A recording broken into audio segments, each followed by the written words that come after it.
Hello everyone, I think we are live. I think we've got audio. Tonight, instead of the hound cam, we have a bird cam. Oh, I should have changed what it says. I think it still says hound cam on it. Actually, here, let's check the, oh wait, I didn't just close that window, did I? Okay, I'm good. Hitting the wrong buttons. Let's see here, I can fix this. We don't need it to say hound cam. Let's change that, whoops. Cancel, settings, no, cancel. Text. We'll go with chicken cam. I'm not ready, can you tell? Because I had to change everything up and last minute realized I needed to change the camera, which obviously I need to do again because why are you sitting up there? No one can see your cute face.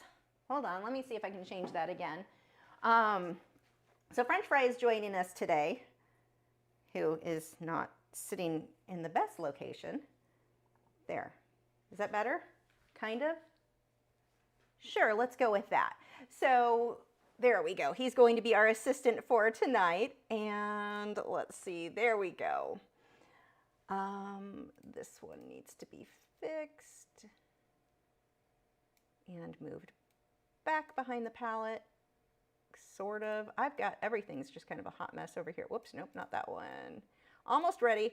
Okay, I'm definitely not prepared tonight.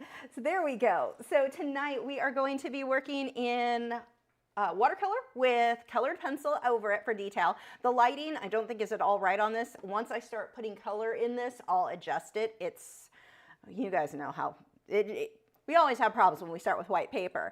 So let's see, what do we have to go over before we start? So this is 300 pound, I think this one is Fabriano Artistico. This is an older one. 300 pound paper, so it's not going to be as prone to warping as like 140 pound or a lighter weight paper. I did not pre-stretch or pre-size this, even though they claim they're all pre-done. They're not really. So if I was using 140 pound, it would be more prone to warping.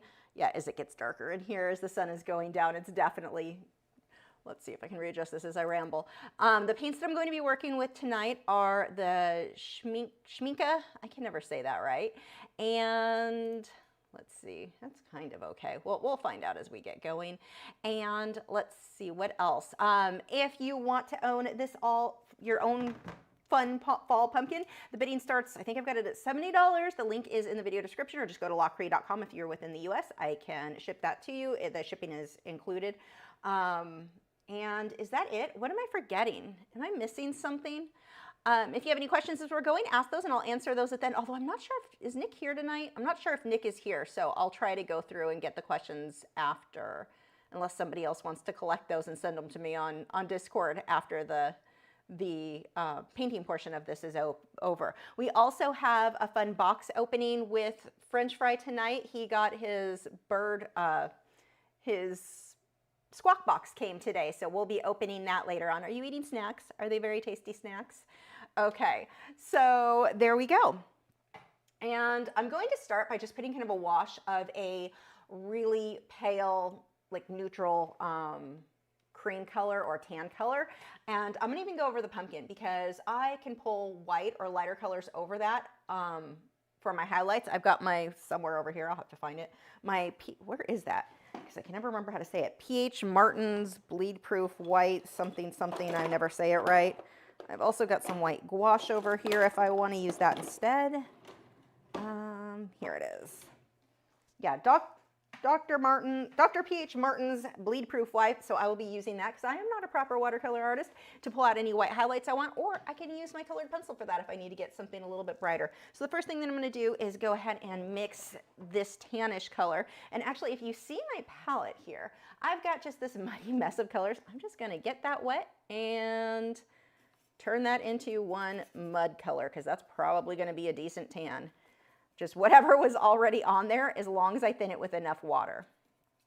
There was some black, there was some brown, there was some magenta. Good enough. Yeah, that actually will work for me. So before I get started with that, I'm actually going to take the, oh, I don't know, I can do this pretty easy. I'm gonna mist this with water. Now I'm using distilled water tonight. I do not recommend using tap water because there are so many chemicals added to our tap water to clean it. that are not going to mean you, it can react badly with your paint over the years. It can cause your paint where it may make it fade faster, it may make it yellow. We don't know, so we're using distilled water. And I'm just gonna lightly mist this so everything goes on there really quick, or really smoothly.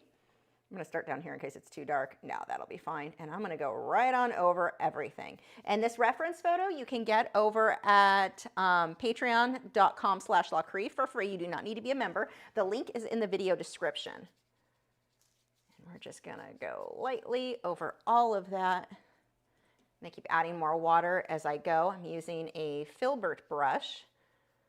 This actually works better if you work flat. With watercolor, I definitely prefer working flat, but just because combination of how my cameras are set up, like this is fast enough, this wouldn't bother my neck to do this part flat, but my camera's already set up like this, so we're just going to keep it that way. But for long painting sessions, I can't work upright or flat anyway, just because my back and my neck, when I start adding a little bit more brown, do not tolerate that. Can you use your well water? I don't know, because doesn't well water have different minerals and stuff? I don't know, like honestly. I know that distilled water is going to be, I'm gonna use a mop brush just to soften that up. Distilled water is gonna have everything removed, so it's a safer bet. I'm really not sure on well water. I don't know enough about it. I'm from California. I have no idea what a well is. Okay, I don't think they've had those there in 100 years. Okay, let's go ahead and dry this. I mean, I'm in Texas now, but originally, point is, I don't know.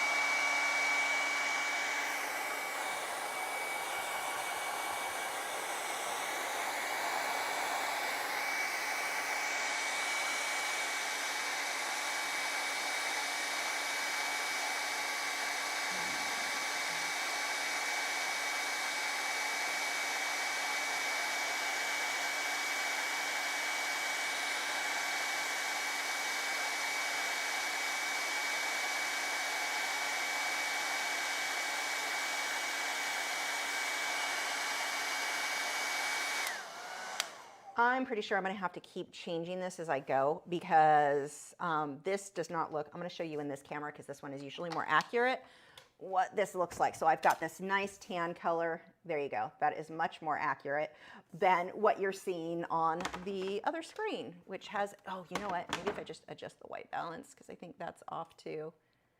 Yeah. Nope, too warm.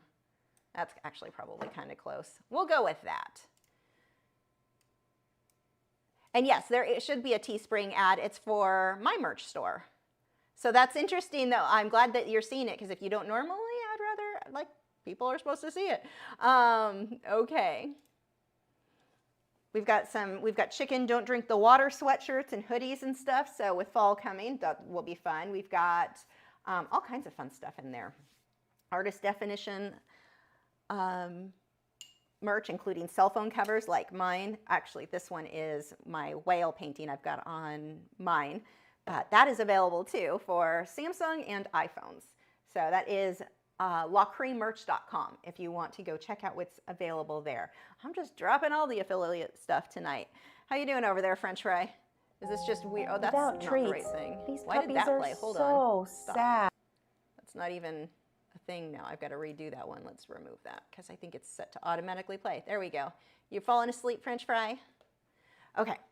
So now I'm going to start working on the background, and I'm going to pull some of these darker colors and just let a lot of the details, a lot of that I'm just going to do with colored pencil, so we don't need to do a ton there. But I want to get the shadow underneath where the pumpkin is going to be. Now I'm feeling this just to make sure it doesn't feel cold. So watercolor is weird. You can layer and glaze over it, but if you overwork an area too much, it will reactivate the previous layer. Also, if the previous layer isn't 100% dry, and I can tell that by touching it, if it feels a little bit cool there, then, like right, this spot feels a little bit cool. This does not. You can feel a temperature difference. those spots are not completely dry. I mean, they're dry enough to the touch that it's not smearing or coming off, but they're not completely dry. And so they're more likely to lift and reactivate and behave weirdly if you get water on those, if you rework those areas. Technically, if I was responsible and cared about that being smooth, I would go ahead and dry that again, but it doesn't really matter because it's going to look rough anyway intentionally, being that it is, words are hard. It's going to have the wood grain, so I don't care if it's perfectly smooth or if a little lifts, I can work that into it. Okay, and let's go ahead. Actually, I'm going to take my brush. I'm going to rinse this first. I'm going to get this bottom section wet so that it's smooth. Now, the mat is going to cover, whoops, I don't need that anymore. The mat is going to cover a large portion of this. You're only going to see a part of the pumpkin there. So, but I'm still going to paint all the way to the edges just so that I can adjust it and make sure it fits exactly how I want in that mat when I'm ready to do that. And whoever wins this one, if you bid, it will come in a black mat ready to just pop into any frame you like, any 8x10 frame. The artwork size is a 5x7. So I'm going to get this wet, and this is going to let this blend nice and smooth. Thank you, Art by MB. No, the pups are not in tonight, but I'm going to save up all those treats and give them to them after. I gave them a bunch of extra before we started too, because we've got French fry in here. But thank you so much, and they will get that treat. I don't just say that either. I would feel super guilty if I didn't. So we're just going to start adding our shadow there. Yeah, eventually I will trust French fry enough to not fly off the stand, and then he can be in the same room with the dogs. Like when he's on my shoulder, he won't fly away. So the dogs can technically, like I have him in the same room with the dogs regularly, if it's a room he's used to. But I'm not going to do that now. He's not used to this room. So I don't want to risk if he flies and then one of the dogs is like, ooh, squeaky toy. So until he's older, just the way that parrotlets usually are, once he's older, he'd fly to me, not to the floor or anywhere where the dogs would get him. But for now, we want to keep him safe. So I'm adding a little bit more black. I'm just letting that blend out. And see, because it's wet, look how it just kind of bleeds out softly. I'm going to go ahead and dry that.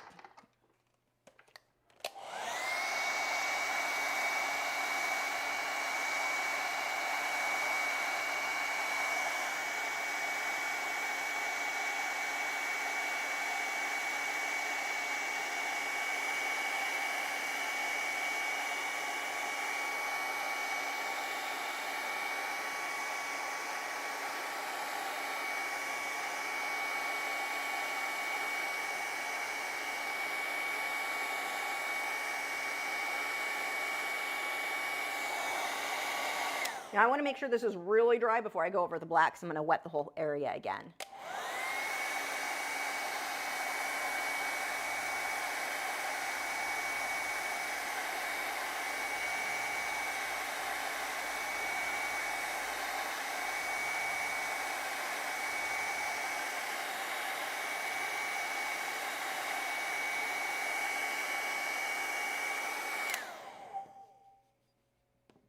Let that cool for a second.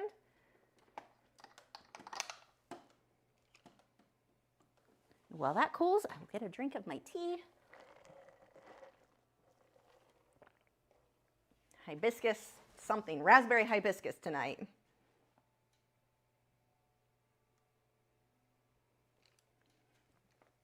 Okay, it's still a little bit warm. Let that dry all the way. Stare at each other awkwardly while I wait for that.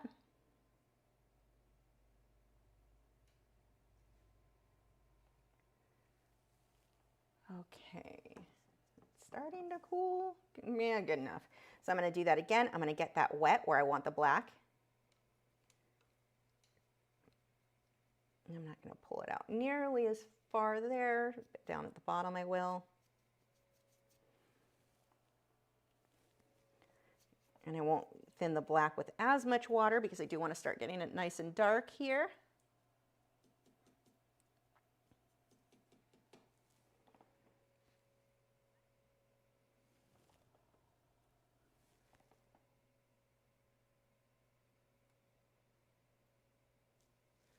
Okay, I'm going to rinse that brush, and just with what's there, I'm going to pull that out just with water. Let that bleed out. Now, it's always better with watercolor to go too light and have to go back and darken it than to go too dark too soon. It is much harder to lighten something up, and that is one of the mediums that I do think can be very unforgiving. Watercolor I find to be one of the more difficult mediums. It's funny because a lot of people will think, so I teach everything, and I used to teach in-person classes for many years, and it was funny how many people were afraid to oil paint. They thought that they wanted a watercolor because they thought watercolor would be easier, and it's like, oh, sweetie, no. It is the exact opposite. Watercolor can be very difficult to control. It's a beautiful medium, but it is not an easy, like, it takes a bit. And that's not me trying to discourage anyone, but you want to be aware of that. It is a little bit harder to get the hang of, and it's going to take a bit of practice. Don't let it frustrate you and make you think, oh, this isn't for me, I'm not good at it. It's normal for it to take a bit of practice there. Actually, while this is wet, I'm going to actually put a little bit of the stripes in there. I want mine to be really light. Then when I get the defined ones, I'll do that with the pencils. I also think the same with oils and acrylics. A lot of people didn't want to start with oils because they felt that they were going to be too difficult. And it's like, no, it's really the opposite for most students.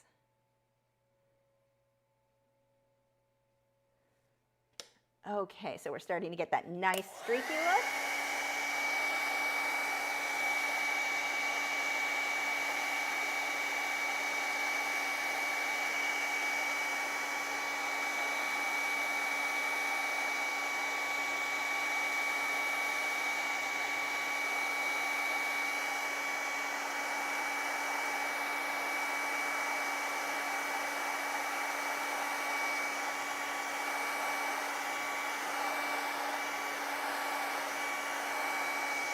Most of that detail I'm just going to do with my colored pencils over it to define that. And let's go ahead and start on the pumpkin, or at least the base layers on the pumpkin.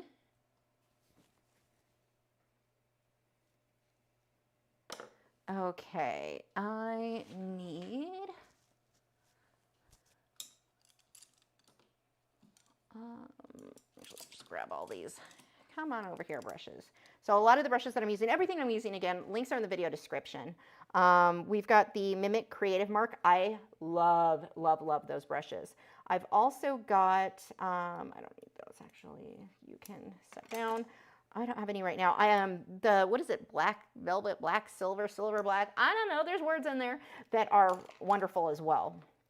But tonight, I think I'm going to go ahead and use, this is the number 6 round Creative Mark Mimic. I'm going to use that to start building up the shading on the pumpkin. Actually, no, I'm going to start it with the same brush I previously did. And if you downloaded the reference photo over at Patreon, again, that's free. You don't need to be a member. I also have a chart of the colors, little color swatches to give you an idea of the colors we're using and mixing tonight. They don't need to be exact, but I think they can be really helpful. So I'm going to use some red oxide in with the brown. And I'm going to start building actually, let's use this brush just to get it wet really quick.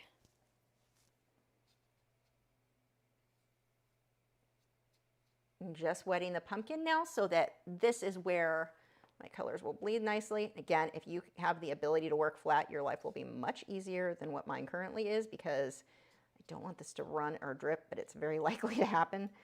Okay, let's pull up these shadows. A little too much water there, dab some off. See how I'm getting the drips? If I were working flat, I would not need to worry about that. And I just want to let those bleed up.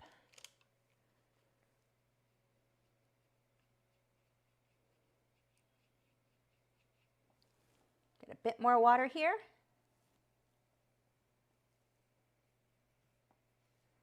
If it's a little blotchy, it doesn't matter because we're going to make it blotchy intentionally in a bit.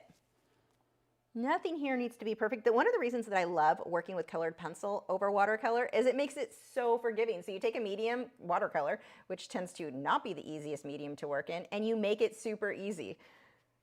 It fixes so much when you go over it with your colored pencil. My airbrush is still, or my air compressor is still plugged in.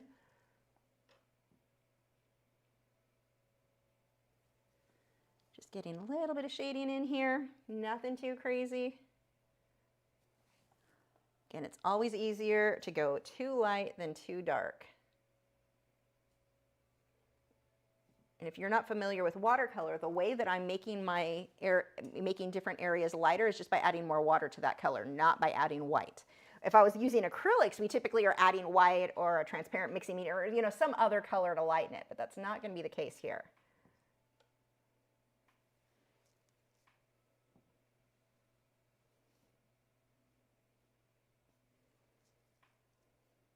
This is going to be off camera or off once it's matted, but just adding a little bit more water.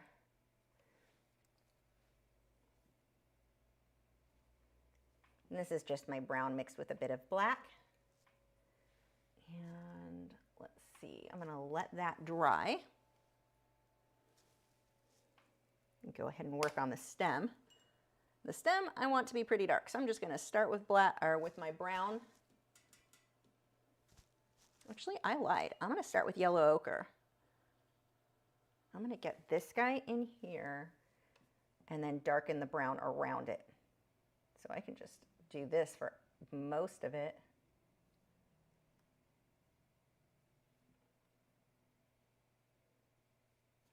Too much water. I have a bad habit of using too much water all the time with my watercolors. There we go.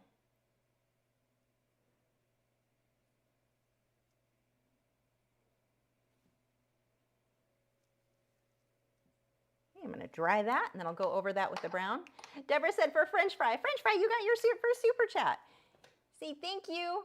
I am falling asleep. He's got bird bread already. If I hand him treats in here, because he's not used to it, eventually I will be able to hand him treats for super chats. But right now he's not used to this room. He's not used to taking treats from my hand like that. So yeah, unfortunately I can't do it yet. But we've got to work towards that. But thank you so much. He says thank you. He's got all his treats up there now.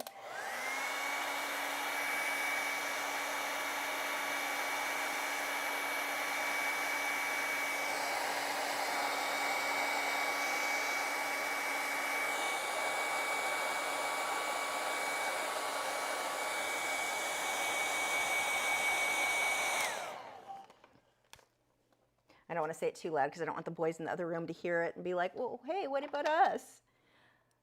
French fry his birthday was, or hatch day, I think was April, I want to say it was April 24th, something like that.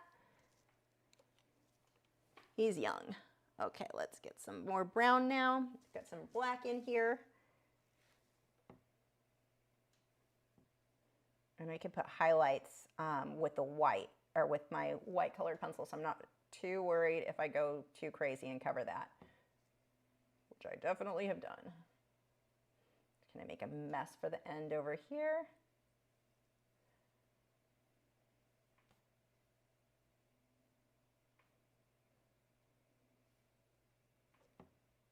And I want this to look kind of sketchy, so I'll do a lot of little lines.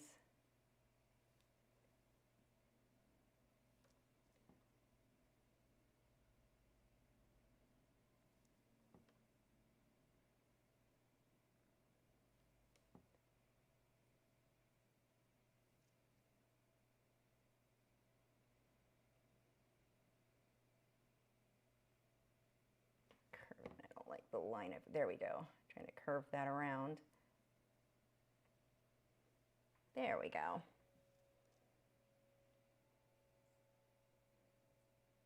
And I don't care about anything being shaded perfectly, nothing here. I just want to get it some variation, get it a little sketchy, because that's all I know I'm going to be doing with my pencils. Okay, let's start with the oranges. Let that dry. And let's go,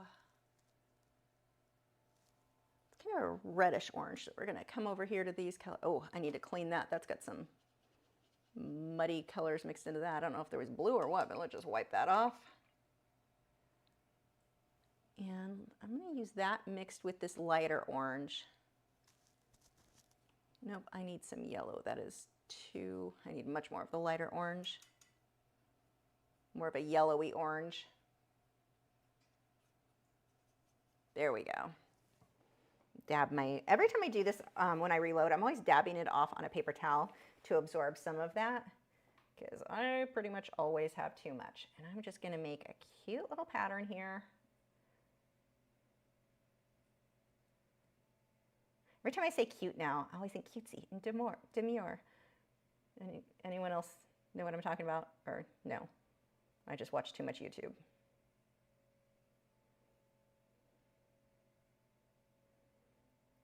I'm just being kind of globby, kind of just little patterns in there. I do not need this to be exact to the reference photo. This is definitely a close enough sort of thing. We'll end up darkening this quite a bit as we go down. I'll just add darker colors over that.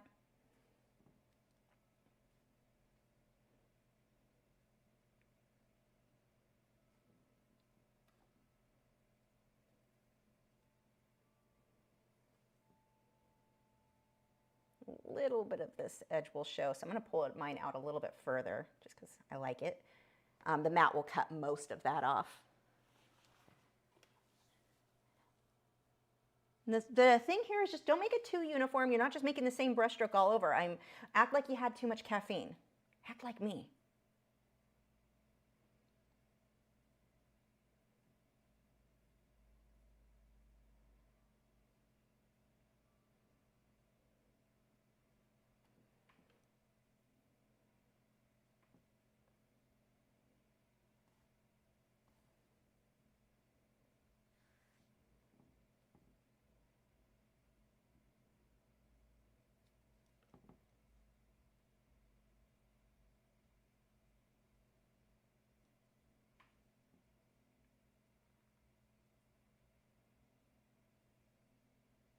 This pulls up, not down on this side because of the way the curve of the pumpkin is. I'm going to add a little bit more water to this one and let that be a bit out of focus.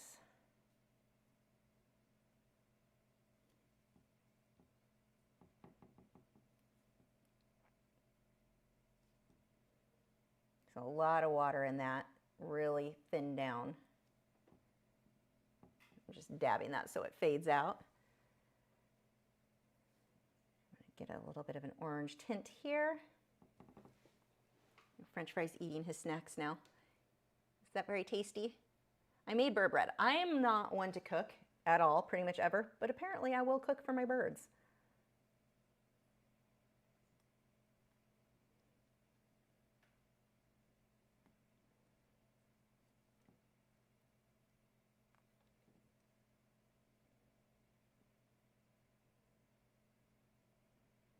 I think I hate cooking because it's not archival. It doesn't last. It just drives me crazy. I like making things, but I like making things that stick around. That's my new theory. I don't know if it's true or not. Maybe I just hate cooking. Okay, now I need to start darkening a lot of this up. So let's see. I'm going to keep working on the lines as they are. I'm going to pull some of the brown that I previously had out, and we'll work first here.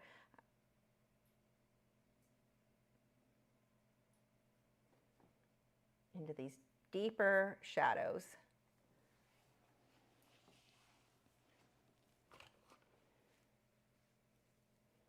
And some of these spots. Now, I'm not trying to cover all of these spots. I want a lot of that orange to show. This is just kind of inside some of them.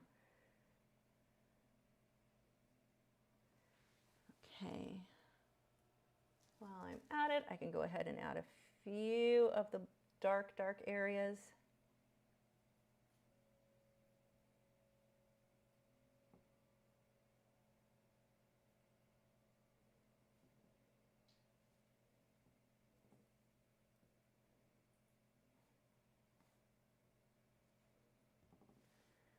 Okay, I want to dry that, and I'm going to go ahead and glaze some of the deeper shadow on the bottom of the pumpkin.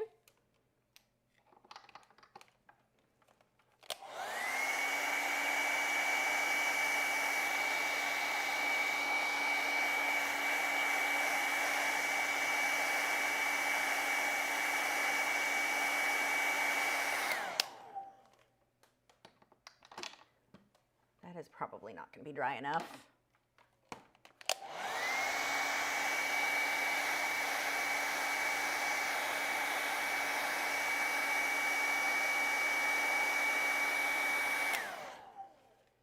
So a lot of the darker colors I'm going to do in my pencils because I want it to be a more rough, sketchy look to get that wood grain here. But this I want to be a bit smoother, so that I want to do, I need that to cool off for a moment here, that I want to do with my watercolors.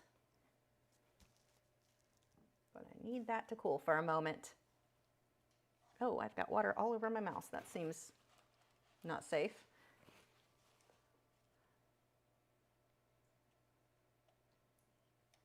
And if you are in the US and you want to bid, actually the color is pretty accurate on this one. If you want to bid on this guy, he will come matted. He'll be in a black matte like this.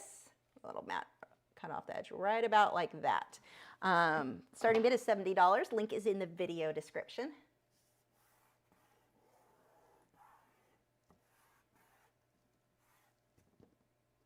I may be risking it, but I'm going to go with cool enough.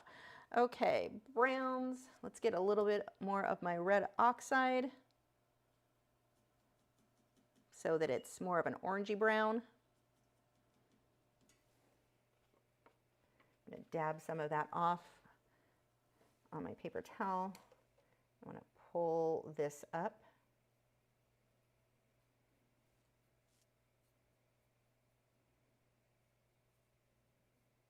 And I'm just going to take a bit more. I'm going to rinse my brush and go with just some water because I don't care. I actually want this to be a little bit blotchy for the look of the pumpkin. See how I'm just kind of breaking that up, but I'm letting my brush stroke show. It doesn't need to be perfectly smooth there. Again, the highlights I'm going to use with my pencils, so I can go a little bit darker than I think I want that end result to be so that the pencils will show up. Let's darken the bottom a bit more.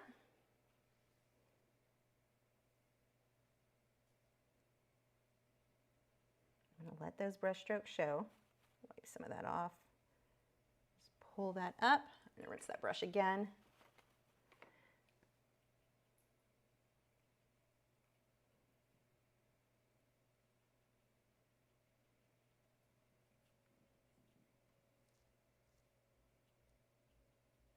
There we go. Ooh, I'm liking this guy. Does anyone else leave pumpkins up year round? Like I have pumpkins, these glass pumpkins. I probably got them at like Michael's or Hobby Lobby, but I have them up all year round. They're just pretty. They're teal. So of course, teal. I think I have a white one. They're pretty.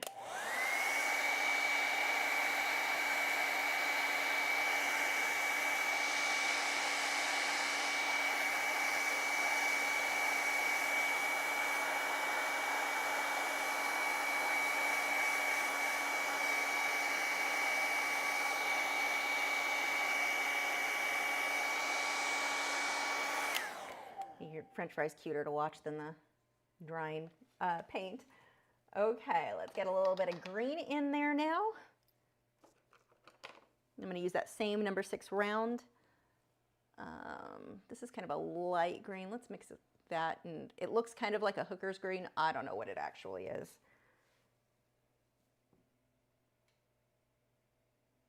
And I'm going to pull some of that up into the stem as well. Some little dots. And the ends of that stem fade out into green.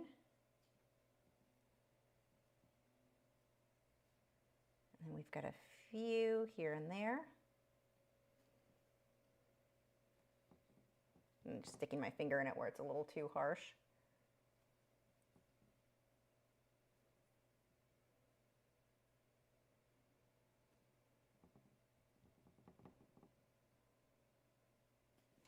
Okay, let's go ahead and pull a little bit more orange. I want to make that much brighter now.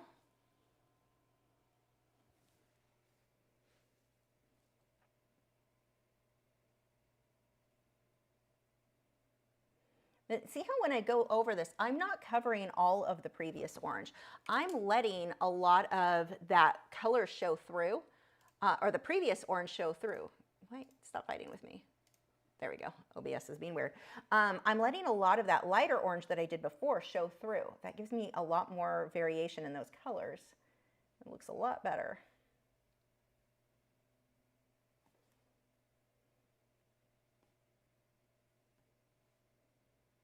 I want to make sure anywhere where I want watercolor to be, I need to be completely done with that before I start in with colored pencils, because once I start with colored pencils, you don't want to go back over it with watercolor. You can do oil or wax-based pencils can go on top of a water-based medium, but not the reverse.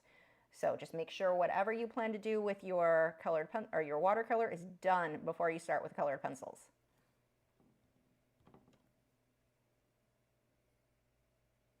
They're only compatible in one direction there.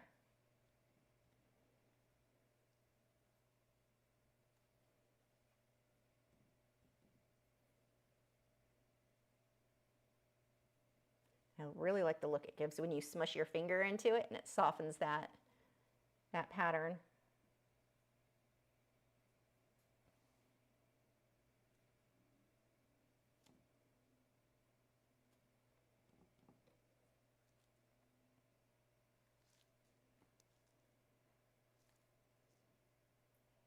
I'm not going to put too much work over here. That all pretty much gets cut by the mat.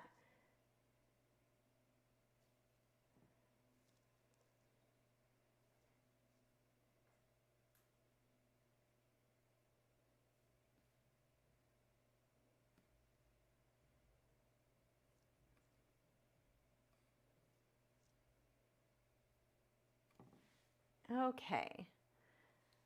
Let's see, what else do I want to add?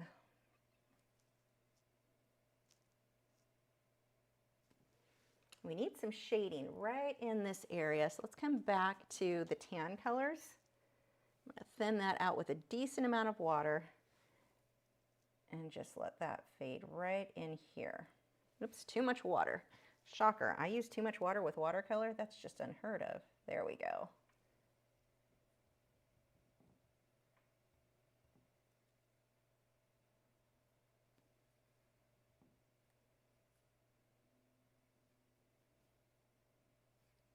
I'm making a lot of these little lines with the watercolor like that because it's going to be much softer than what I'm going to get with a colored pencil.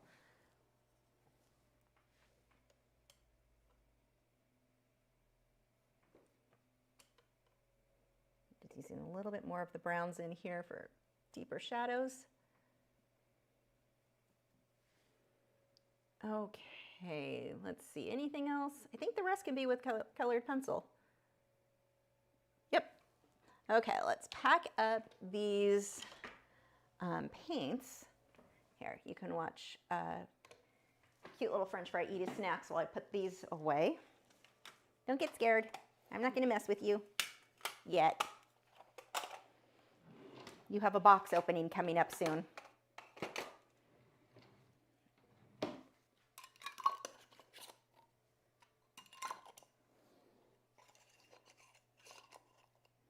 So he'll get, over the next few months, he'll start getting to where different sounds, bags, crinkling paper will make him kind of lose his mind. He'll turn into, we call Nugget the anger floof.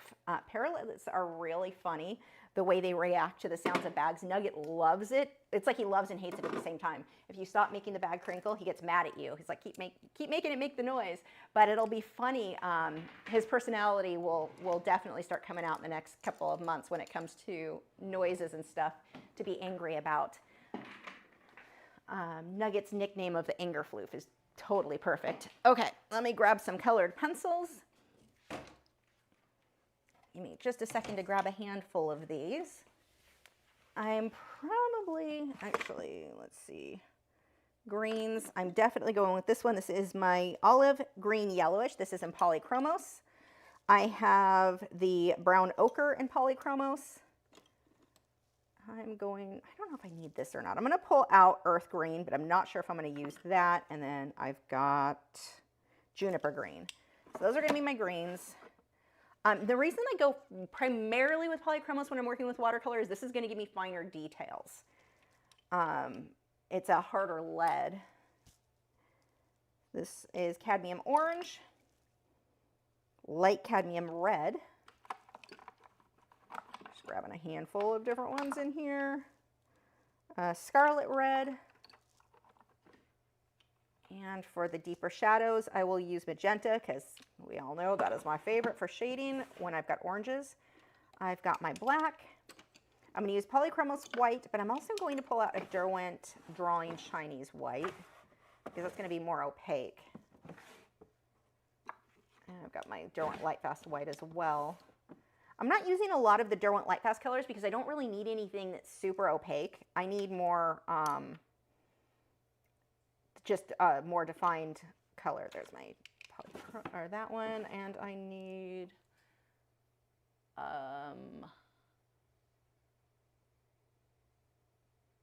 I've got the black. I need some browns. That I might switch. I think that I like some of the brown. Yeah, I've got more browns with my Derwent Lightfast. So Van Dyke brown I'm going to use. That's probably enough. Maybe one sort of reddish brown. Venetian red. Yeah, sure, that'll work. Okay. Oh, wait, let's grab this too. Mars orange, because I like to, you know, see how many pencils I can have to put away later. So there are the pencils I've grabbed. You don't need to use the same colors. Those are just what I happen to grab right now. And I need a pencil sharpener. Do I know where any of those are? I found my container for my pencil shavings, my handy mason jar. Where? Okay, I've got a bunch of sharpeners over here. I don't remember which ones were not working properly. I'm going to start with a stem. So let's go with, I'm going to use the, or what is this, the olive green yellowish.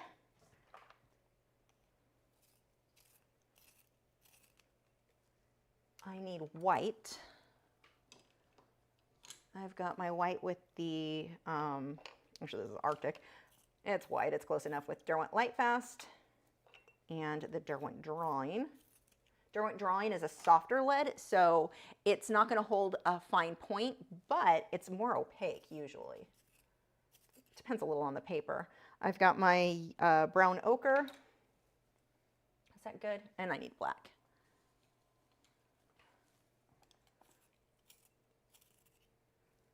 Okay. Let's see, somebody, who, I just saw that. Maggotcraft asked, are you going to add bits of yellow? Well, it's not really yellow. There is no yellow in this. It's peach color and orange color, but it's not actually yellow. When you look at it at first glance, you think it is. It's really not. A little bit, it's kind of yellow ochre here, and the brownish, the brown ochre is probably as close as I need it to be. Oh,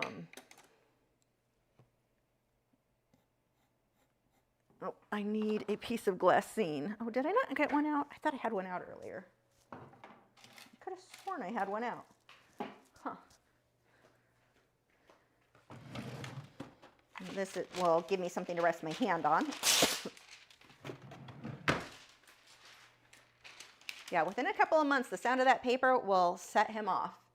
That parrotlets are hilarious when they hear crinkling bags and such, that they chatter, they charge it, they want to bite it and shake it. It's just it's so funny.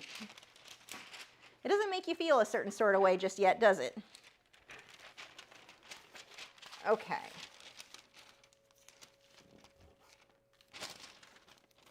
Just tape that, and now I can rest my hand on it without getting the oils from my skin all over it.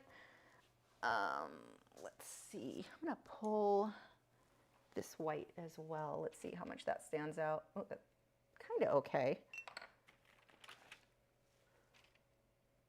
Oops. I'm pushing pretty hard with that one. It doesn't need to be exact. Just go for close. Okay, I'm going to switch over. Let's get some of those deeper shadows in there. And I want this to be in lines. I'm not just shading solid areas. Now, if you look closely, there are a lot of little, like the brown ochre dots. I am not putting that level of detail in this, but if I wanted that in there, yeah, no, that's not an easy, I probably would have painted it first.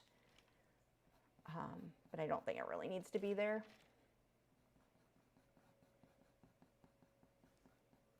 I'm just looking at about where I want my lights and darks. Again, it does not need to be exact.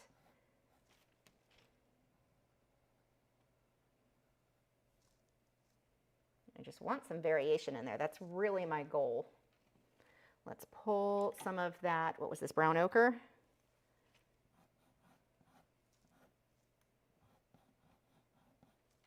And I'm adding a decent amount of pressure here.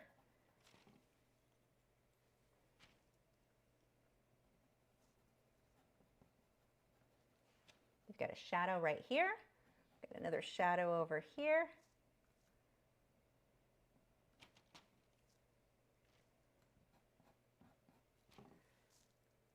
And I'm going to switch to one of the brown tones.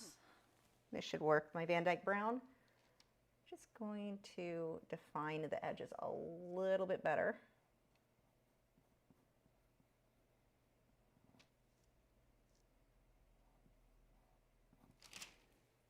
And then we've got a definite shadow right here.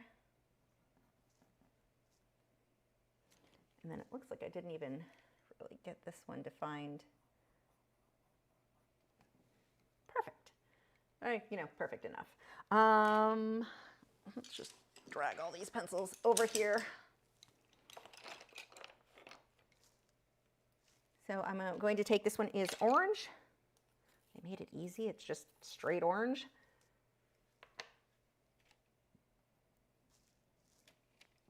And I'm not pushing very hard here, just letting that lightly fade out.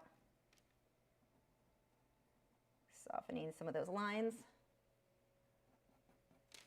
I'm going to take white. Where's this guy? I'm going to define that a little bit better than what I've got. My background is lighter than what that background is, so the edge of the pumpkin is going to fade out into that, and that's okay. But I'm going to lighten it just a bit. And start defining some of these. And see, this is where having it a little bit too dark worked really well, because if I didn't, you wouldn't see those as much. It wouldn't show up. The white would just, you wouldn't really notice it. And I'll come back through with some of the browns to make the highlights seem that much brighter. So one of the problems that you'll often have, if your lights, you just cannot get them light enough, make what's dark next to it darker. That will make your lights look lighter. We often get stuck in this idea of, it's not bright enough, keep adding white. Well, if it's as light as it's going to go, that's not the problem. It's kind of blotchy in here.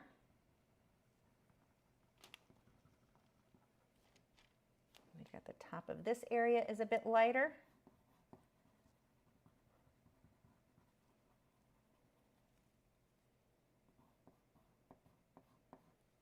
And see how as I add lines, they follow the curve of the pumpkin. Mine is a lot lighter than what it is showing on camera. My camera's a little too dark there. Mine is basically as white as paper, like white. Mine is a little more tan here as well. Okay, let's make our darks a little bit darker. So I'm going to pull in, what color do I want to use for this? Van Dyke brown's probably good. I am not going to be pushing hard. I just want to get a little bit more shading, and this is going to help my white to stand out a bit better too.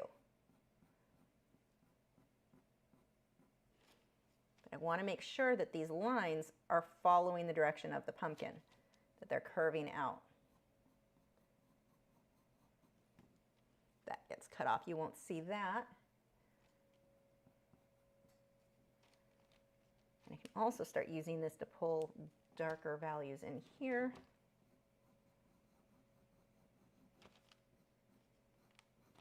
And this edge can be much more defined than what I had.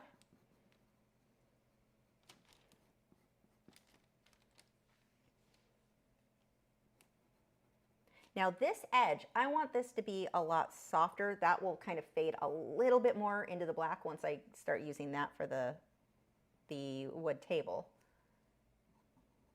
And I'm really just darkening up a little bit of what's already there with the watercolor. I'm not inventing new dark areas. I'm looking at blotches I can already see and just making them a little bit, just very lightly. I'm not pushing hard. I'm even going to do that with some of the oranges.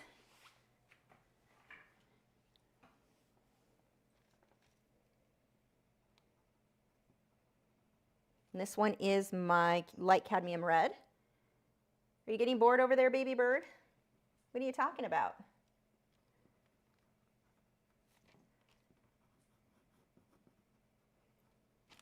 And this stands out really nicely.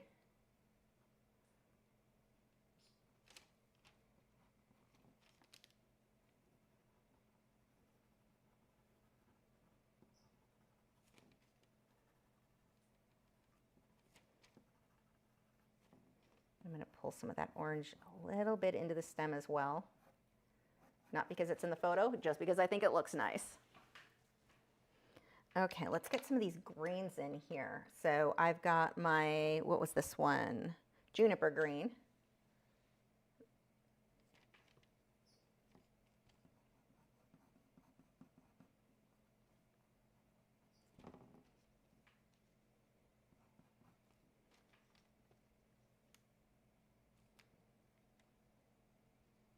I'm going to go right along the edge of some of the orange.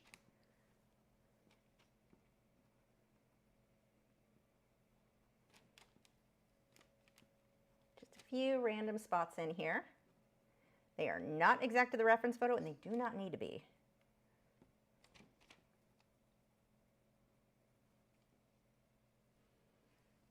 I'm going to go ahead, I'm going to skip down here a little bit and work on the edge, the shadow there.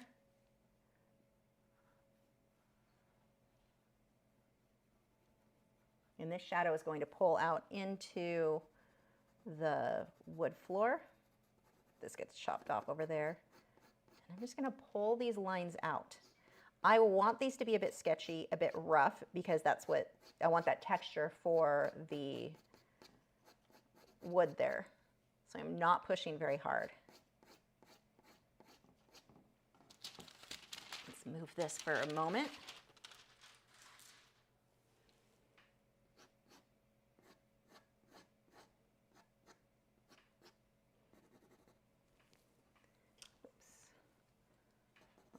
Pull that shadow out, and I'll just build up. I am not pushing very hard at all.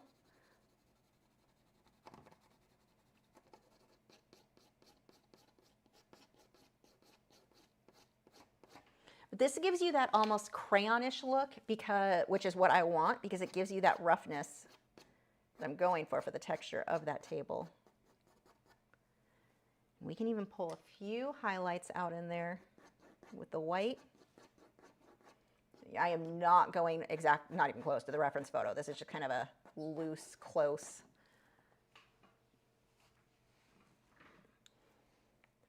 Why do you have, I don't need pointy right there. That looks weird.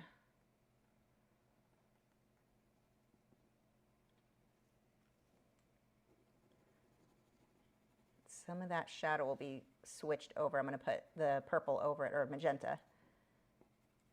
I don't typically like the look of black blending too much into orange, so I'll break up that with magenta in a moment.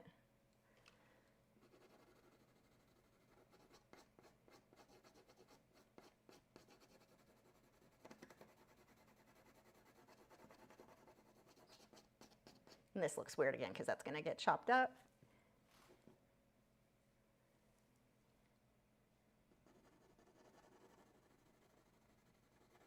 I keep saying chopped off. I just mean by the mat.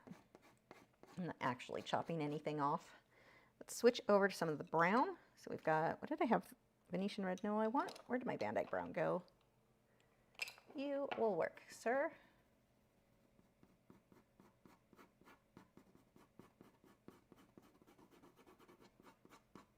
And this is going to give me a nicer transition between this and the tan, right as we fade this direction. I'm going to let that go into, that shadow go more into the pumpkin as well. That again is the Van Dyke brown. I'm going to take a little bit, this one is the Venetian red. Pull a little bit of that in here.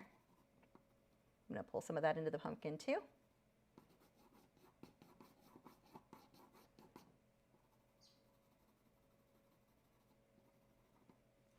And where is my magenta? You know what? This magenta I think is going to be too much. I'm going to switch over. Let me find my purple. I think this magenta is too bright for the rest of this. Give me 1 second. I mean, it could work, but I really think that the purple with deep red might, or rose, whatever, Merlot, that would work. Pulling a few over here. I think I need to order more of my purple. I can never find it because it's super used up. So it's like this tiny little thing. I think it's in my, one of the holders, the pencil holders. Wait, I think you are a very tiny purple. You will work. Oh yeah, you are a tiny, tiny purple. You should be in a pencil holder. Really tiny.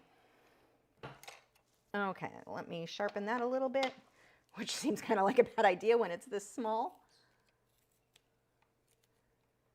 Okay, now the purple is what I want to transition from the black into the orange, because black just, it rarely looks good. I mean, you have times where you're going to have black like a clownfish where the black is right up against the orange. It's going to happen, but I will normally have a transition of purple in between those two colors, even if it's not in the reference photo. It just makes it look better in almost every case. If I'm drawing a tiger and I've got those golden, that kind of orangey tone, and between the black and the orange, I will usually put purple in there too, or magenta.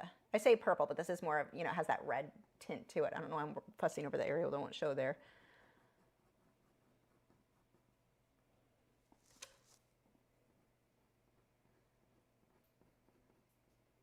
I can pull the purple a little bit into the wood.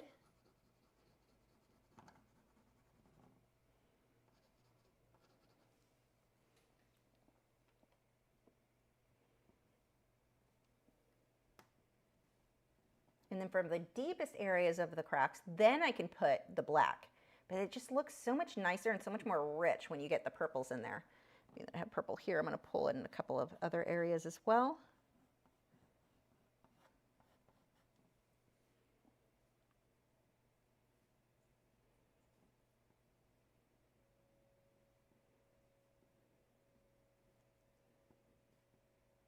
Find some more of these spots.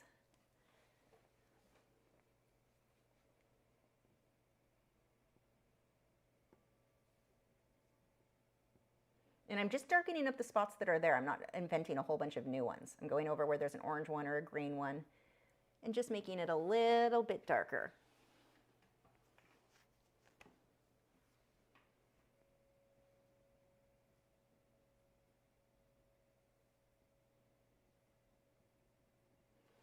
And then we've got some time, so let's fuss a little bit more over some of this. We've got, this one is my green, olive green, what is it? Olive, what did I just read? Olive green yellowish. And we're going to pull that in a bit more.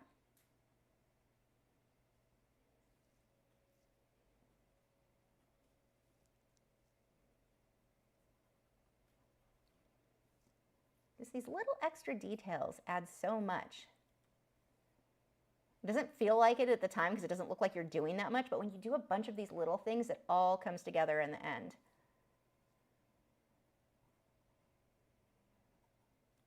One of the things I would challenge you to do if you are ever feeling where you're not super in love with the way your work has been looking, spend more time. So let's say you normally spend 8 hours on a drawing, spend 16 instead. Like, time yourself. You will be amazed at the difference.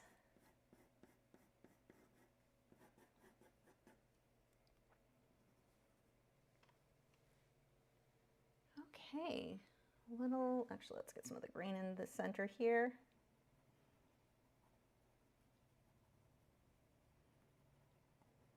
And I'm just kind of going back and forth, pulling that out and using this to darken some of that orange.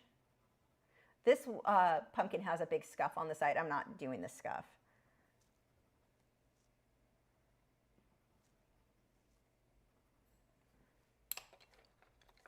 I'm going to make the center here look a little bit darker.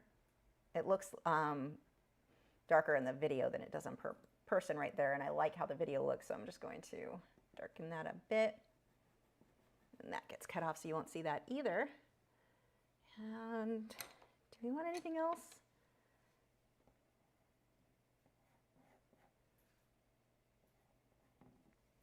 I'm going to go over that with my brown ochre just a bit so it's not so white. I wanted to highlight, but not maybe that white.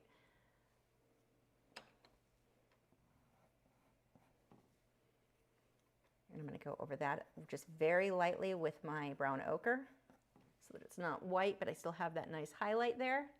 I think that's about it. I think that is Do I need anything else? I'm going to soften a couple spots here. I'm going to curve that shadow around. Actually, I really like this. This is the Venetian red. I'm going to pull a little bit more of this right at the bottom.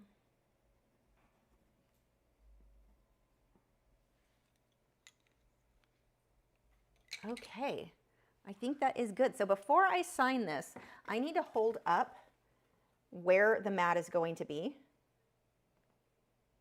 Look like that. Actually, no, a little bit more. More like that is where that'll be. So that lets me know where to sign it, because otherwise, I'll show you in a second why that's so important. I would naturally sign down here. Look how high up I need to go, because you're not going to see that much of it. See, about like that when it's matted. Oh, I love how this guy came out. I'll show you in the other one in just a second. The other camera looks, the lighting is always a bit better. Whoops, not always, most of the time. So you can see there's a little bit more tan in the background there. But there is the finished. This camera looks a little bit lighter than it looks in person. The color is more accurate, but it looks a little bit too light almost. Yeah, that is definitely more the color, the shading and all of that looks more accurate here. The color on that other one is slightly different. There you go, so that is the finished one. If you want to own this pumpkin, you can bid on that, and the link is in the video description. Lachri.com. If you are in the US, that is available for you. And I will be, wow, it's only 9:05. We have a lot of time left. So bring in your art questions. French Fry and I, French Fry who is currently just nomming away. Is that good bird bread? You can't even keep your eyes open, you're so tired, but you're still gonna keep on eating, huh? We're gonna go ahead and do the box opening. What is the easiest way to do this, I wonder? Maybe the palette, maybe not. Let's find, actually, I think my palette is let me adjust the size here. It is not all the way on screen. There we go. Okay, let's grab the Squawk Box. You want to come help? He's like, no, I do not. I want to keep eating my snacks. So Squawk Box is a monthly subscription box. So if you've got your own shoulder chickens, these are really fun. They make them for all animals. Like there are companies that have them for dogs and for cats and all of that. So far we've only had one of these. I don't know what's in this one. Do you want to come here? He's like, I do not. I would like you to leave me alone. Come here, baby. Come here. Don't fly off. No, come here. Come here. Let's see what's in your box. You just want on your chicken stand. Come here. Okay, let's see what we've got. That is upside down, but it doesn't really matter. Let's open this and then see if you want to sit on it while we pull stuff out. So there is the box. This one is Dream World is the theme, and there went my chicken. Come here. Come here, tiny chicken. Don't you want to see what you got? Here, you can sit on there. He's like, no, I really would rather not sit on here. You're not sure about that, huh? No? Okay. That was a good catch. Let's see what you got. So we've got this, actually, this stuff that they send is fun because the other birds like to shred it. You're going to wander off? Okay. Here, let me put you up here. You can go back on your stand. There you go. Okay, let's see what we've got in here. We've got their Talon Treats, Dreamy Lavender. I didn't know you could give this to your birds. Huh. So here is, I don't know if this might be easier, here this way. So we've got a little package of lavender. Store in a cool, dry place, best used 12 months after opening. You want me to stick some in your food? Let me put it in your snacks and see if you like it. Here. Want a little bit? Let me just put a little bit in. You see if you like it. Okay, there you go. I guess that means I can get lavender tea too. You can make tea for some birds. I guess Loki, well, Loki, my husband's one of his ring necks. Apparently, he likes coffee cups. His old owners let him drink their coffee, not on purpose, but he got their coffee a lot. So I need to try to make him some herbal teas since apparently he likes to drink out of cups. So we have this cute little piñata. That is going to be a huge fan. I have a feeling for the ring necks. Oh yeah, this, if I give it to the ring necks, it's not going to last long. But how cute. It's a piñata. It's a unicorn piñata. That is such a good bird toy idea. I might hang it on your, here, don't get scared. Let's hang it up here. I don't think you're going to play with it tonight, but you and Tuna can pick at that. There. Okay. That is kind of a big one. Oh, this will be a huge hit. This has those little finger trap things on it. So we've got that one and a dragon, I think. I don't know. I think it's a dragon. That's some good chewing pieces. So what I do with these is give it to the little birds first, and then when they get bored of it, I give it to the big ones. They destroy stuff fast. By big ones, I just mean the Indian ringnecks. This will be a huge fan. This has the little preening thing. It's like a little pineapple. Okay, that'll be popular. What else do we have? Do we have one more? And a little, oh, that's cute. A little moon and wood pieces to chew up. I have a feeling that's another one that the ringnecks will like. So if you have birds and you're looking at these squawk boxes, they have the sizes listed that the ringnecks would be the next size up. I'd almost stay with the smaller size. Well, some of these toys are just definitely more suitable for like ringneck conure than like the parakeets and the little guys like these. Some of these toys they'll love for a little bit, but mostly I think the ringnecks are gonna enjoy these. So even though it said on their website that the size up for ringnecks, I would probably go with this one. At least from the 2 boxes I've seen so far, I really like that for their size. Seems really appropriate. Like it's easy for them to chew and shred stuff, which is what you want for a bird. So yeah, those are really fun. And the price on those, I think it ends up being, you can buy it either one a month or they said 1 a month, but it can either be like once a month you get it, or you pay for 1 month, or you can pay for 6 months in advance. The more you pay for in advance, the bigger discount you get. So we did the 6-month subscription. So it ended up being like $27 a box or something like that. So there's a lot of toys though, because when I added up how much I spend a month on toys versus that, it's actually a better deal to get this. You don't get to choose the individual toys, but so far I've really liked the toys. Of course, I've got a variety of birds, so if one doesn't like it, the next will. But these are really cool.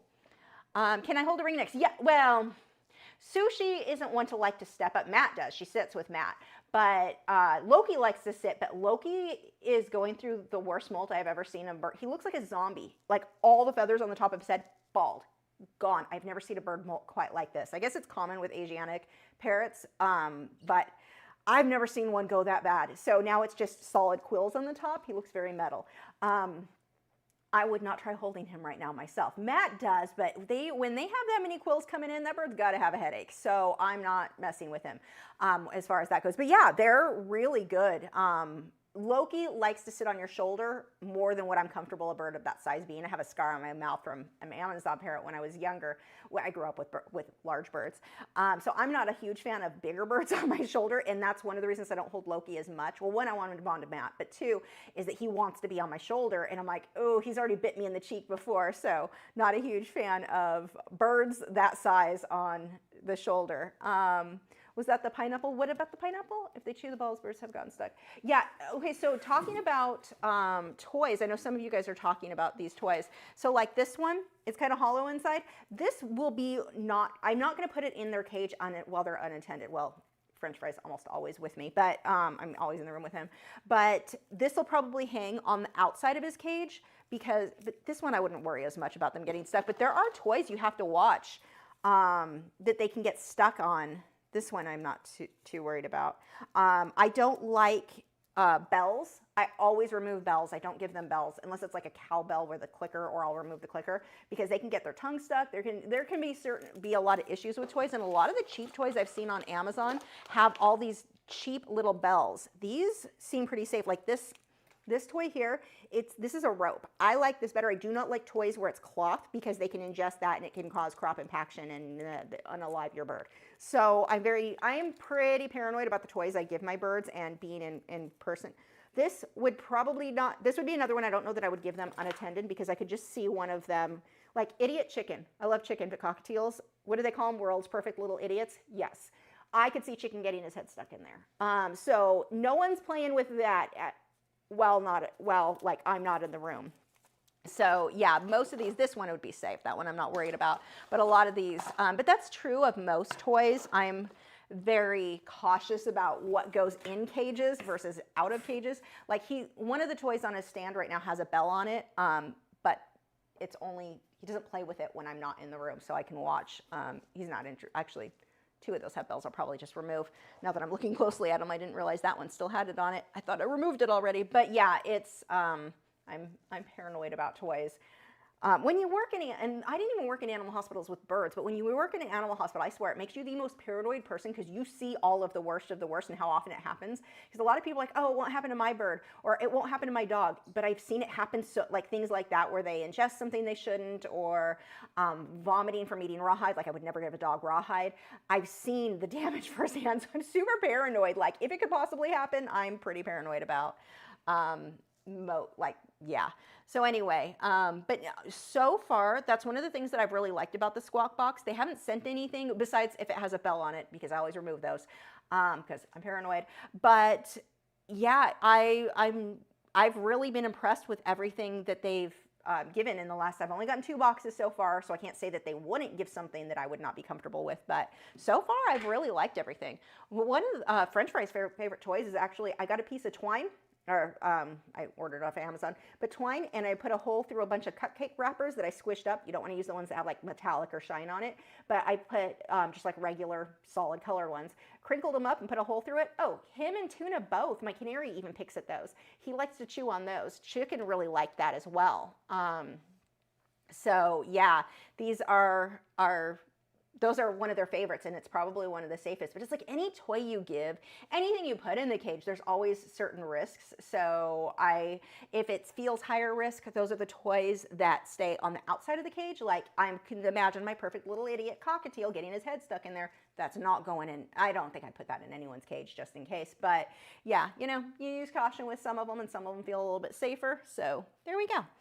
Actually, I need to get his, I don't even like rings on birds. He's still got his ring. I bought scissors if I can't get it up with specific for clipping rings off. I don't like rings on birds too. We had a canary years ago that lost his leg to we were working at this is before Petco.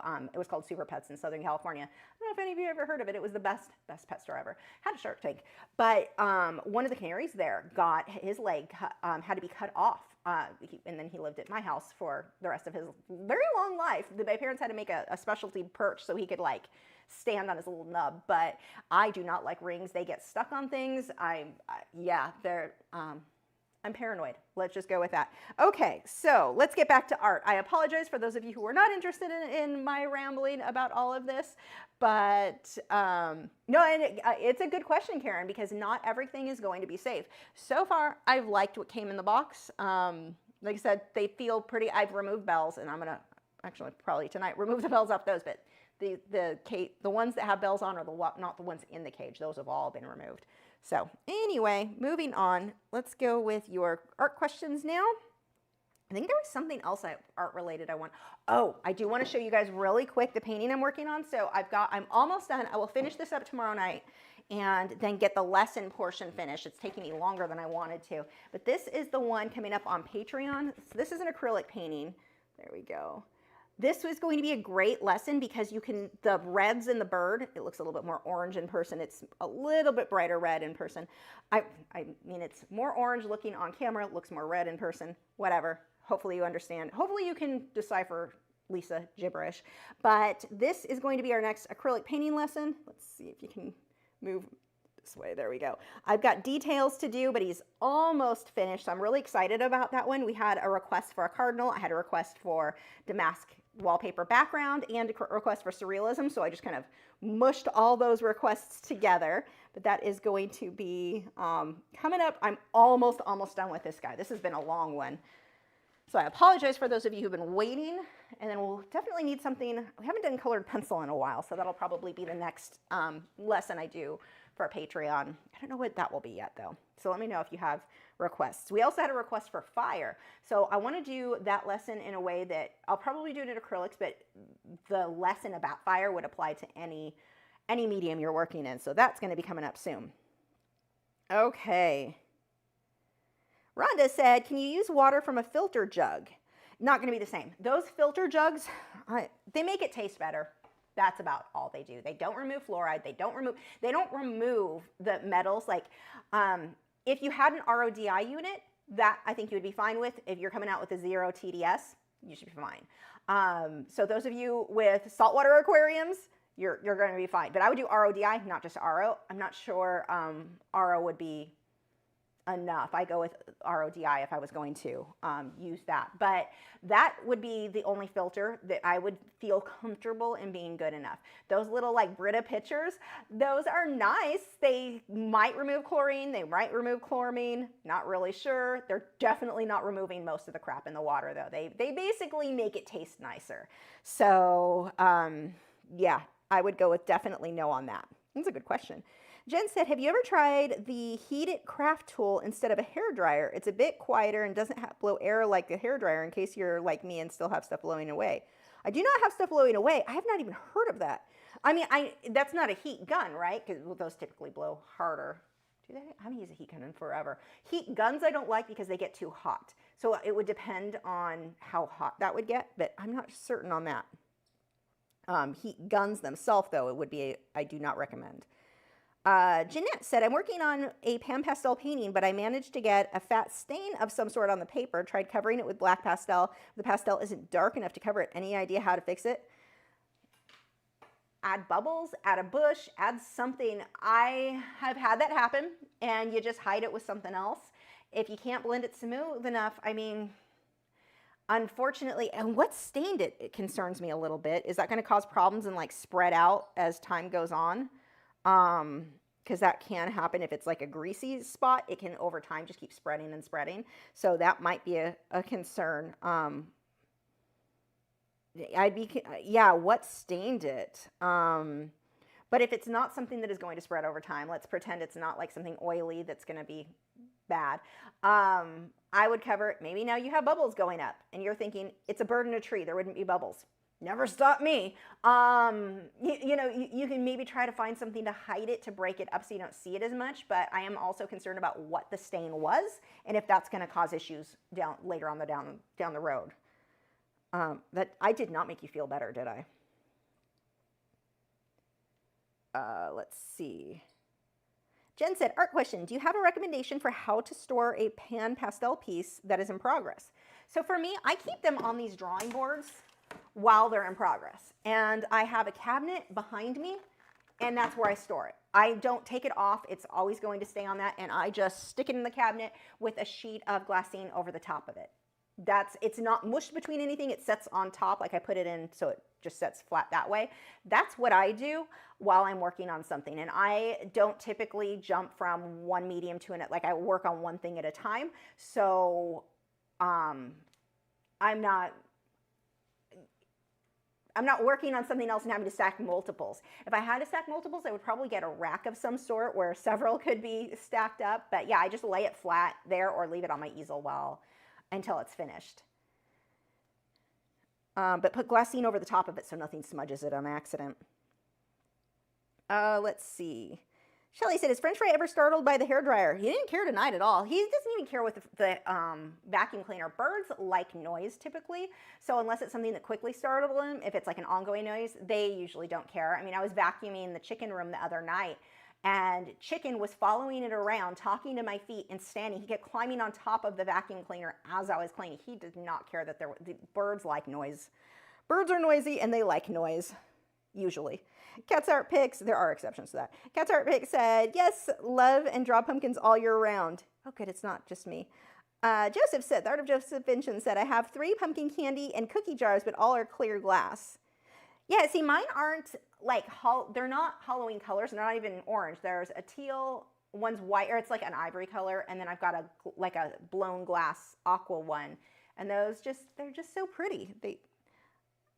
I'm glad I'm not the only crazy person. Beth said, I just got the Derwent Lightfast 24 pack yesterday. I'm pretty pumped. I love working with the polychromos. You started my colored pencil addiction. Yay! Happy addiction.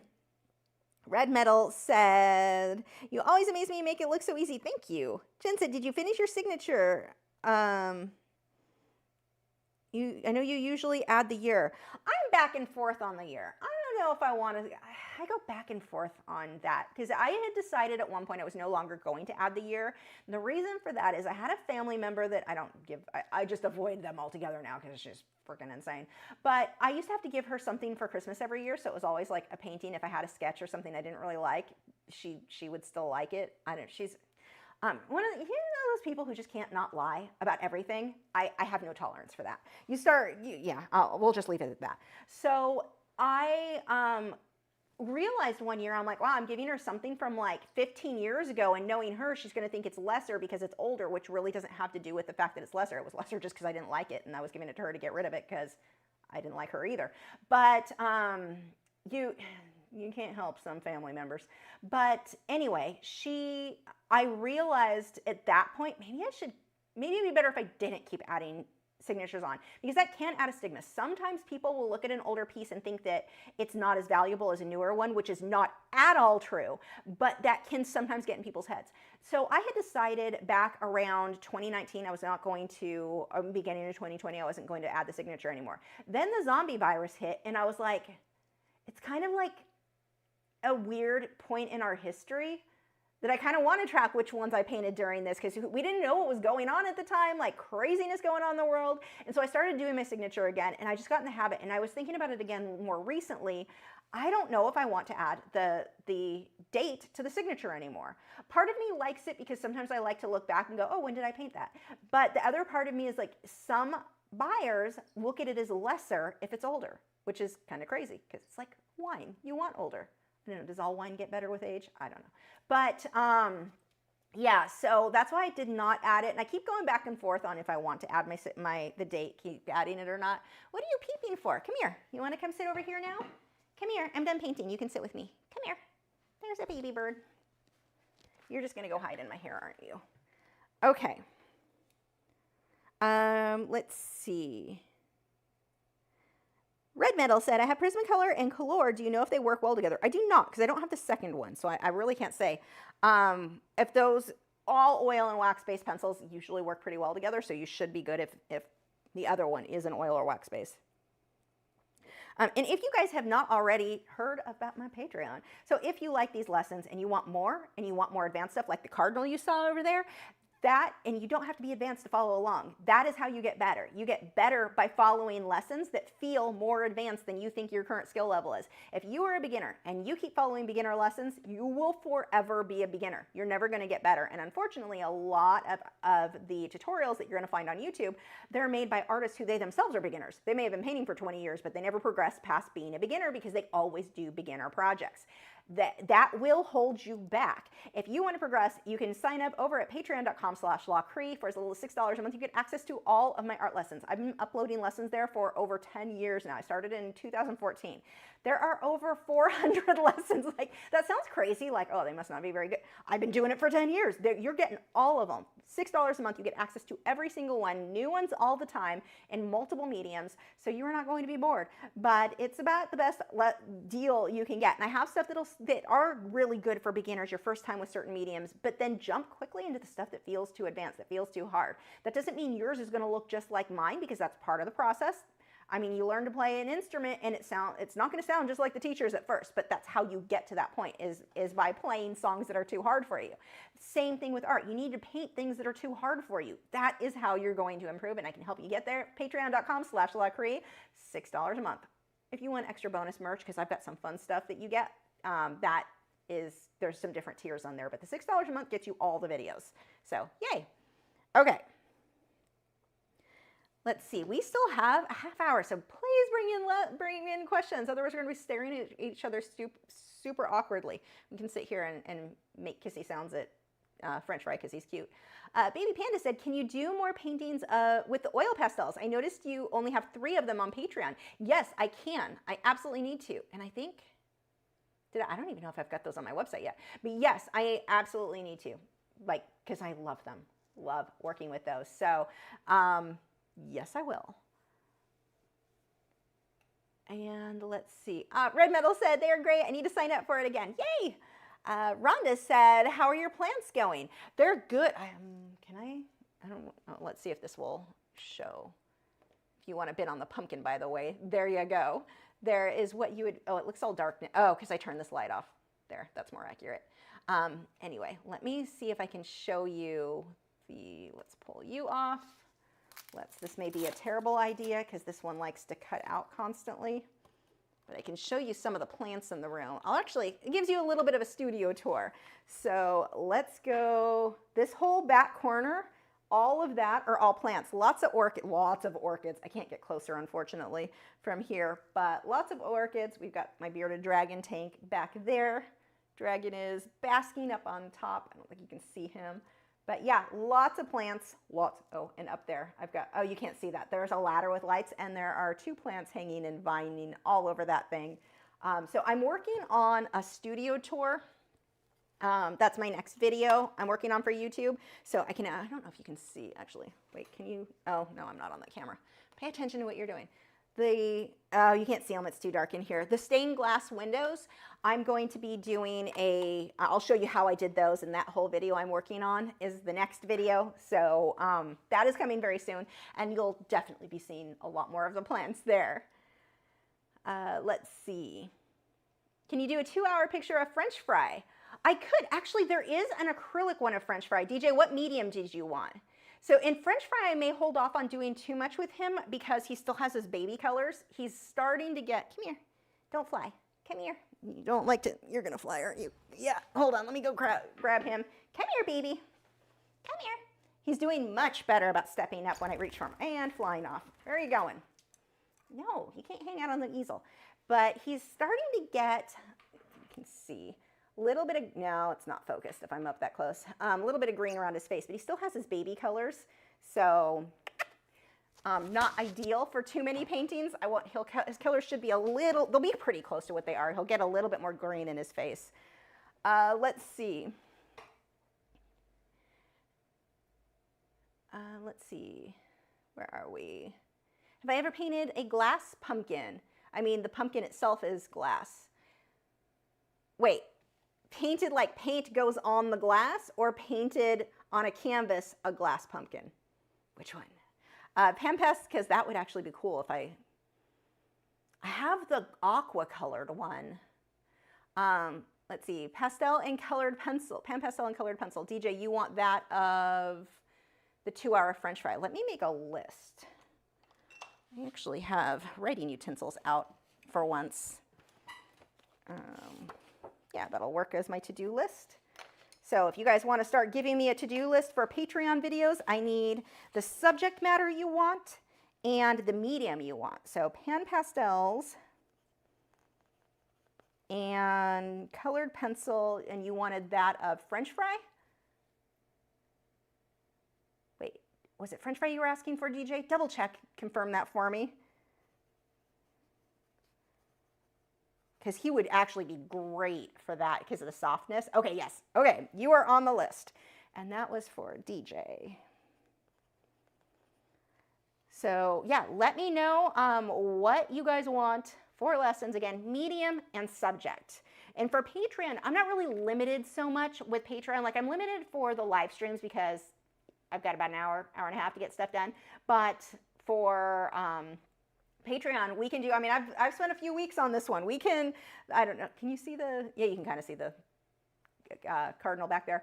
We can do really advanced stuff back there, so let me know. You paint on the glass. No, I don't paint on glass. Okay, that's not true. I have painted on glass. There is specific paint for glass that I did. I had a big one. You remember how glass coffee tables used to be super, like, that's what everyone had?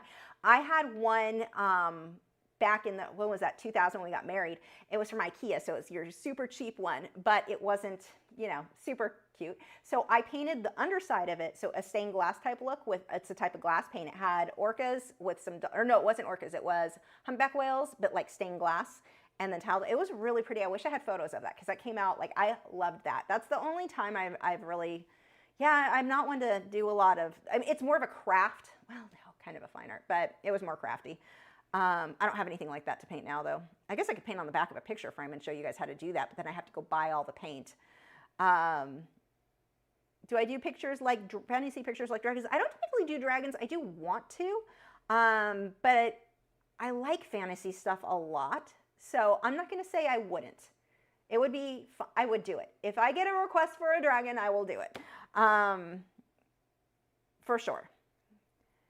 French fry should pose for 2 hours. No, I will definitely be taking his photo. I take photos of whatever I'm going to paint. Here, you want to, this is what you want, huh? There you go. He wants to go hide in my hair. You would think that I would end up with a ton of bird poop in my hair. He holds it while he's back there. As soon as I bring him out, he has a big, it's quite convenient and clean. So yeah, weird. I wasn't expecting him to be that considerate. Let's see. Karen said, I want to paint some glass bottles for Christmas. Gifts, bottles, I can put little lights in. Oh, that's really a cute idea.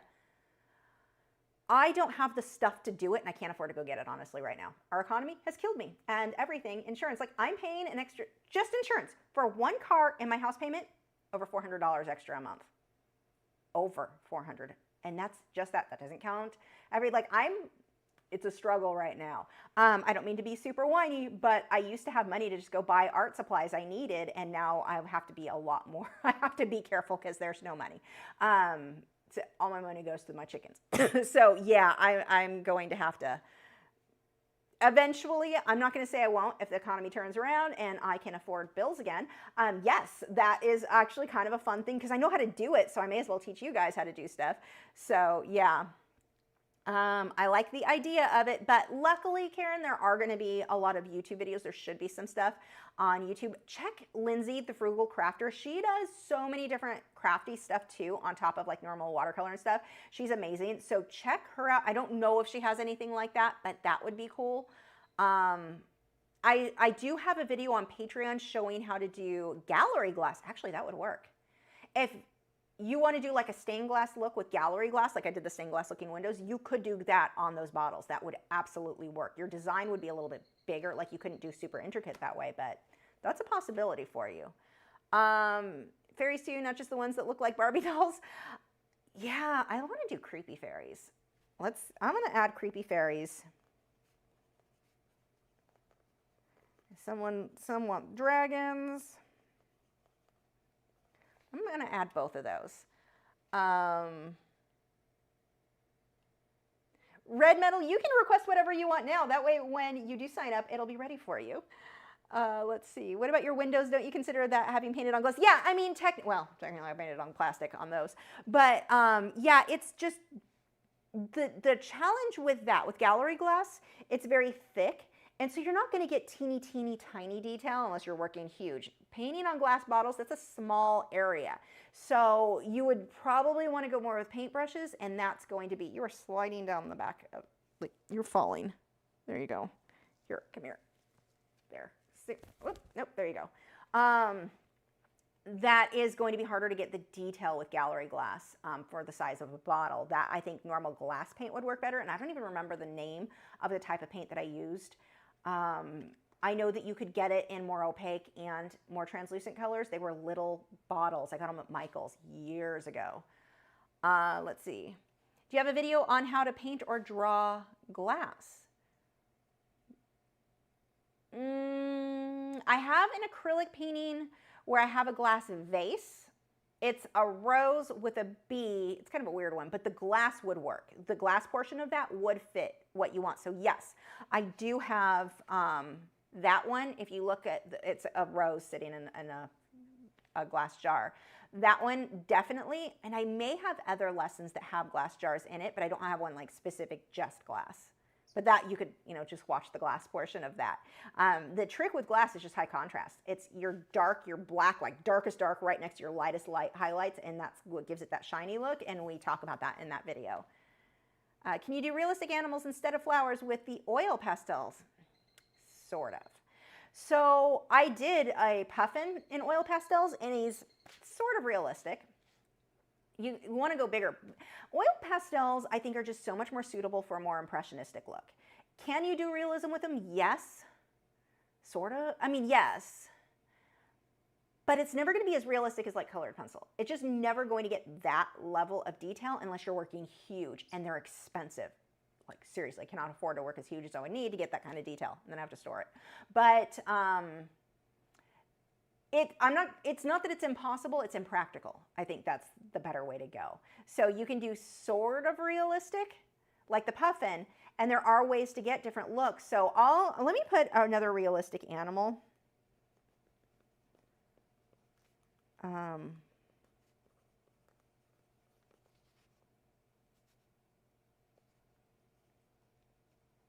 But you'll see, I mean, even if you look at the puffin, it's sort of, it's realism, but it's not going to be photorealism. That's the better way to put it.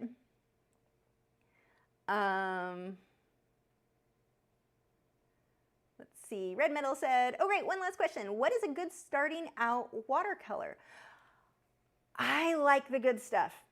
I don't like, I mean, maybe somebody else can mention lower cost watercolors that they liked, but watercolor is one of those mediums, your supplies matter. Like, okay, it matters with all mediums.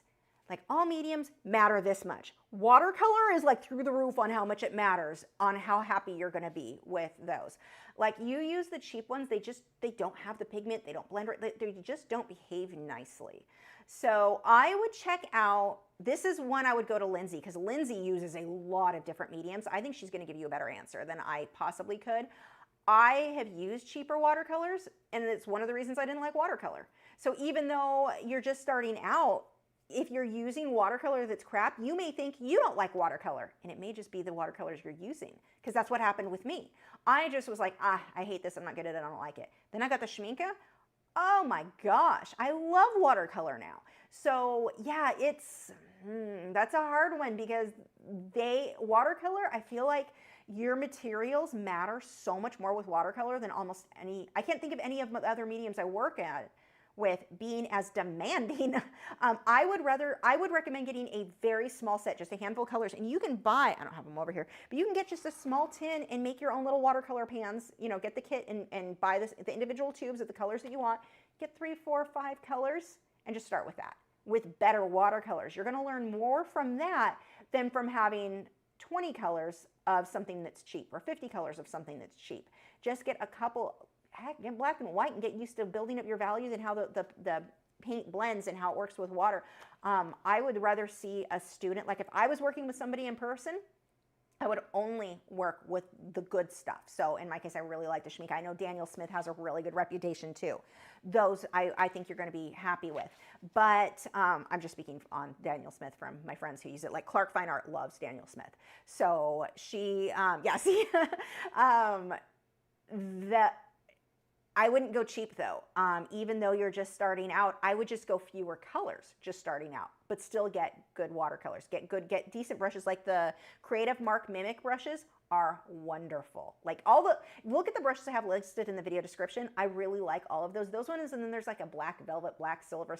I don't know. Those are really good too. But the ones that I always find myself reaching for are those Creative Mark ones. They're so good. Let's see. Are you familiar with sundew paints? I am not. They're carnivorous and look like sundew plants, not paints. They are carnivorous and look like they're covered with beautiful little dewdrops. Would be challenging. Send me a photo. If you're on Patreon too, if you're in our Discord, you can always send photos that if you find it on Unsplash or Pixabay. Those that are royalty free, if you send me those photos, like post them over on Discord and let me know like if there was something that you'd like to see a lesson made out of. Let's see.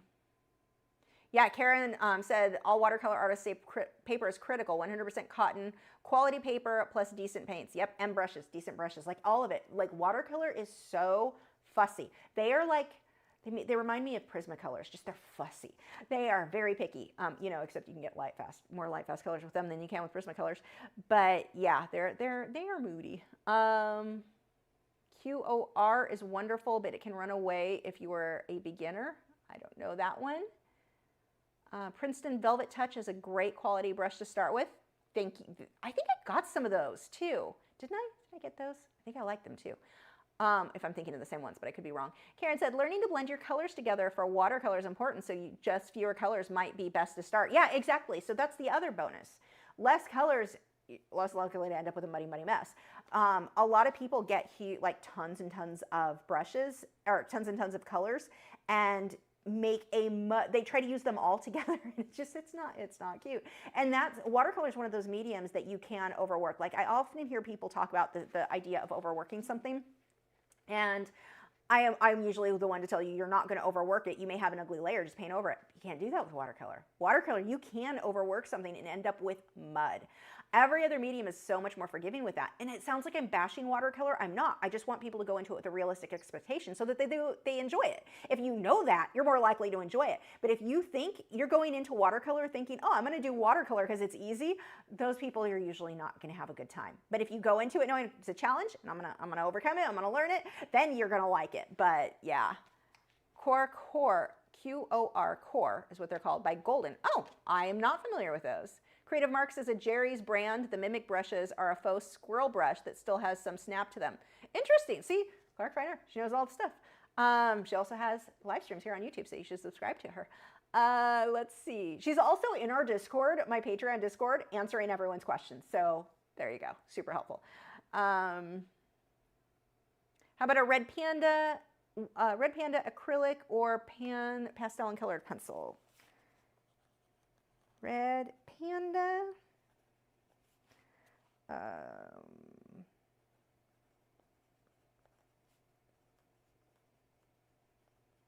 I don't think I've done a red panda in either of those mediums, so I like that, and I've got some good red panda. There are some amazing red panda photos on Wildlife Reference Photos, so yes, we can make that happen. Added to the list. We still got another 15 minutes if you guys have suggestions you want to see, or even if you have suggestions for stuff for the live streams. So that would be welcome as well. Just let me know which one you're looking for as.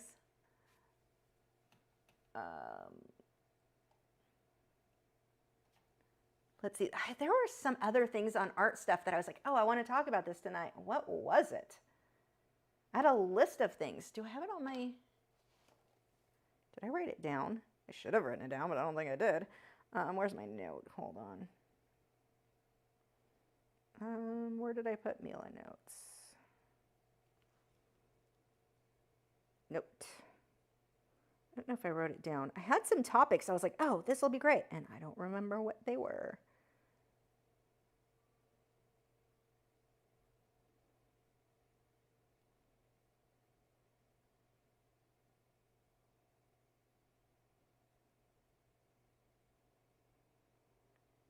Oops, nope, don't delete.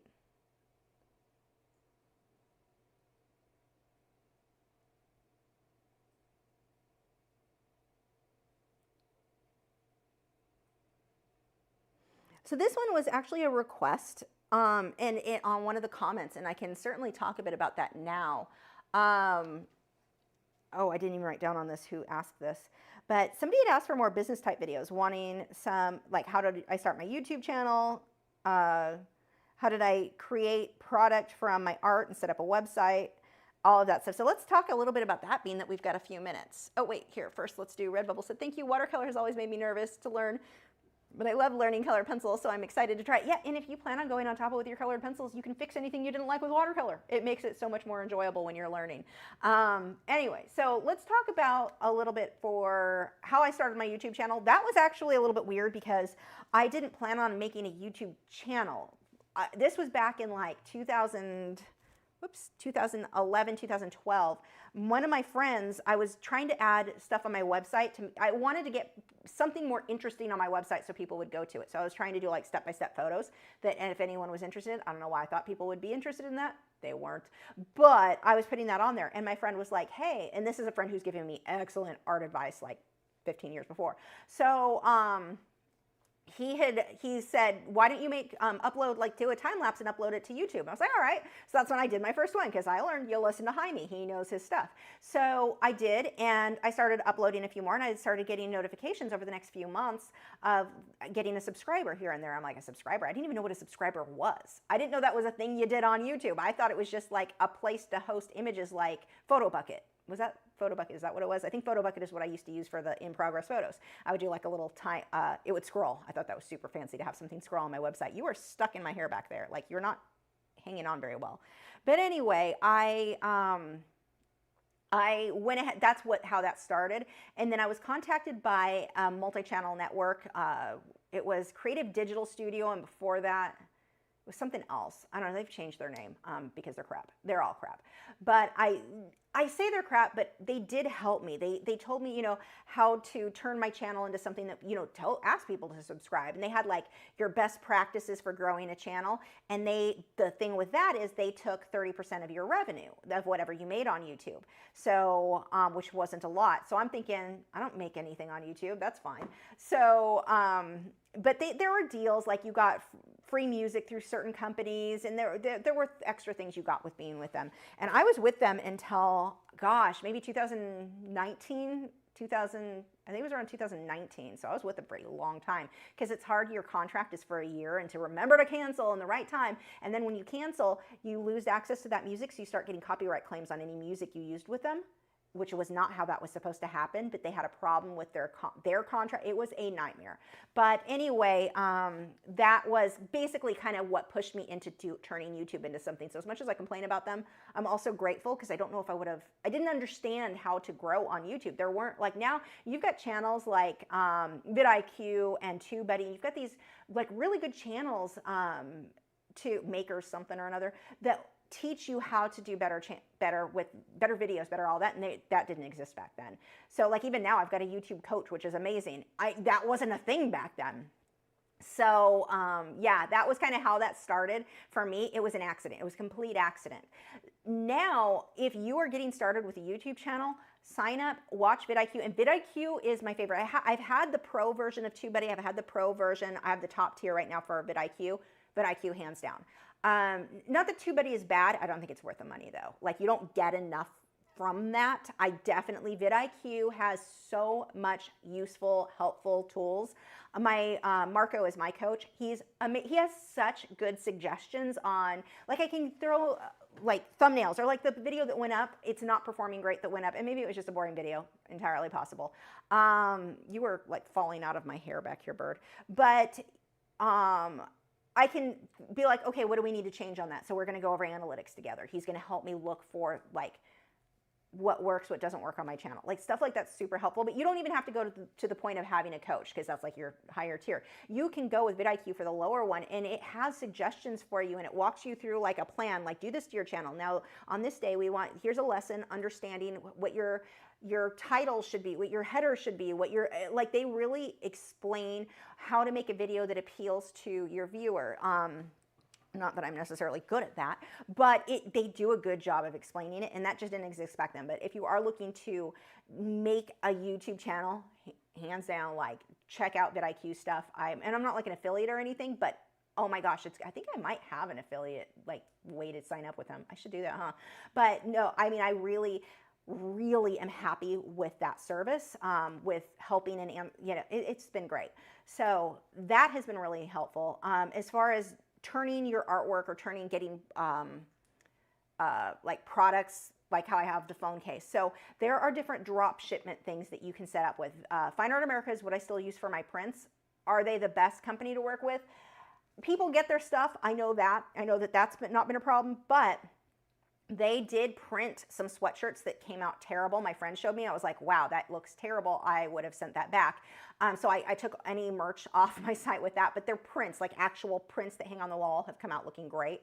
So that's what I use for drop shipment stuff. So I can have it integrated because I use WooCommerce and what is my thing?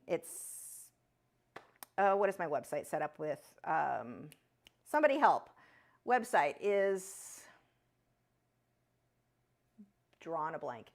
It'll come to me when somebody reminds me. But I set it up to where it's integrated with my merch shop. So like you have the items on there, my prints are on my website, and it's fairly, I don't want to say it's easy to do, but there are enough YouTube videos that I think anyone can figure that out. EMWD. Yeah, EMWD is the company, but it's I keep wanting to say Aweber, that's my email. What type of WooCommerce is set up through what kind of website do we have? Why can't I not think of that? It's like the most common. It's like forgetting the word refrigerator. Like it's the most common thing and I cannot think of the word right now. But anyway, I can integrate it into my site. And then I use Teespring for any of my t-shirts, my sweatshirts, my phone cases. I'm so happy with the quality of this. I am the clumsiest person in the world. I drop this thing constantly and you can't tell. Like even the corners are getting a little worn because of all my phone cases do that because the way I shove it into my purse because I have a really tiny purse. But yeah, I've been so happy with what I've gotten from them, and when I get something from them that is not top quality, you contact them, they replace it for you, like no problem. Their Teespring has been wonderful, and that's if you go to lachrimerch.com, you can see the stuff I have there, but you can set up your own merch shop through them. And that's what's hooked up through my YouTube. Like they're all kind of connected there. It's embedded into it. WordPress, thank you. Oh my God. See, I'm telling you, it was like the word refrigerator. How do you forget the word refrigerator? How do you forget WordPress? But the WordPress website, you can get WooCommerce, like a shop. I had to pay for some of the features that I have, like the auction thing. I pay like $80, $85 a year for the auction feature. But you can embed a lot of these things into a WordPress website. So it's easy to sell stuff through that. When I first started selling, I'd sell on eBay, and then I tried Etsy. I was getting to where I was selling enough on my own website that I didn't mess with Etsy too much. I didn't work with them too long, but thank God. I used to sell stuff on eBay, but now I mainly just through my own website and word of mouth, like telling people about stuff that's available in my email newsletter. So this is, if you are starting a business, start an email newsletter. And the way mine is, if you're not already signed up, the link should be in the video description. So you can see you can look back through the archives of my past emails. Or if you go, I think they're always posted on Twitter and yeah, if you go to my Twitter account or X account, whatever my last email was, you should be able to see the archives through that and see how I set it up. But I set out 2 a month or 2 a week. So one right before a live stream goes live because YouTube doesn't notify people anymore. And the other one is just every Wednesday morning. It has an art tip. It lets you know, the thing with my merch, I should change that more often.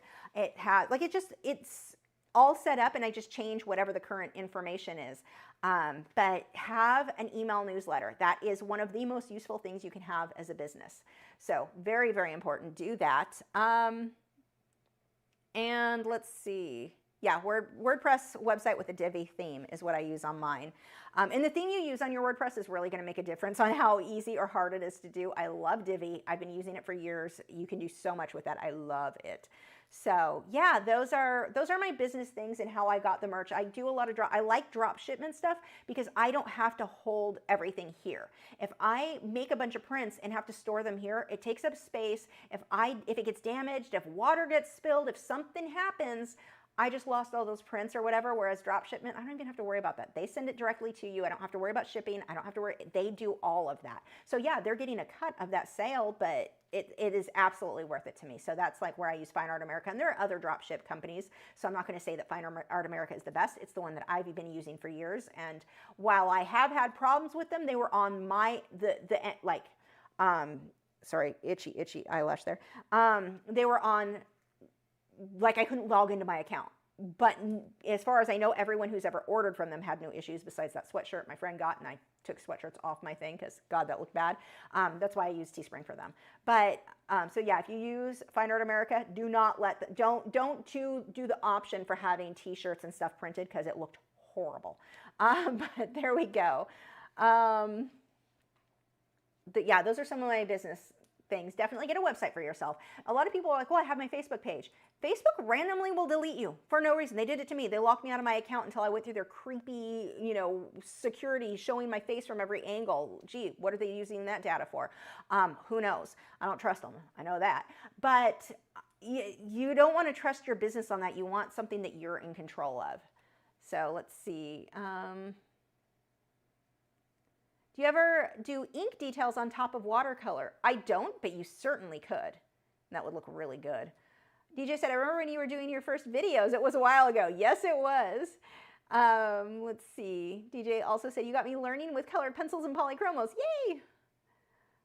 I'm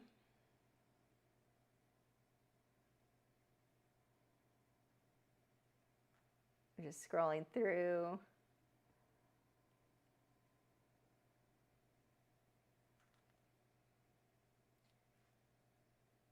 Karen's excited about getting pan pastels. Oh, you'll love them. They're so amazing. I held off on getting pan pastels myself for so many years because, like, I don't like pastels. I don't like pastels. It's just going to be pastel. It's not just pastels. Like, they're amazing. And they don't they don't give me that icky feeling where, like, I get heebie-jeebies like I do with regular pastels. Friend said, I wish they had iPhone SE phone cases on your merch site. Oh, do they not? Is that a newer phone or an older one? Because if it's a newer one, they will get it. But if it's an older one, then that's, I don't even know.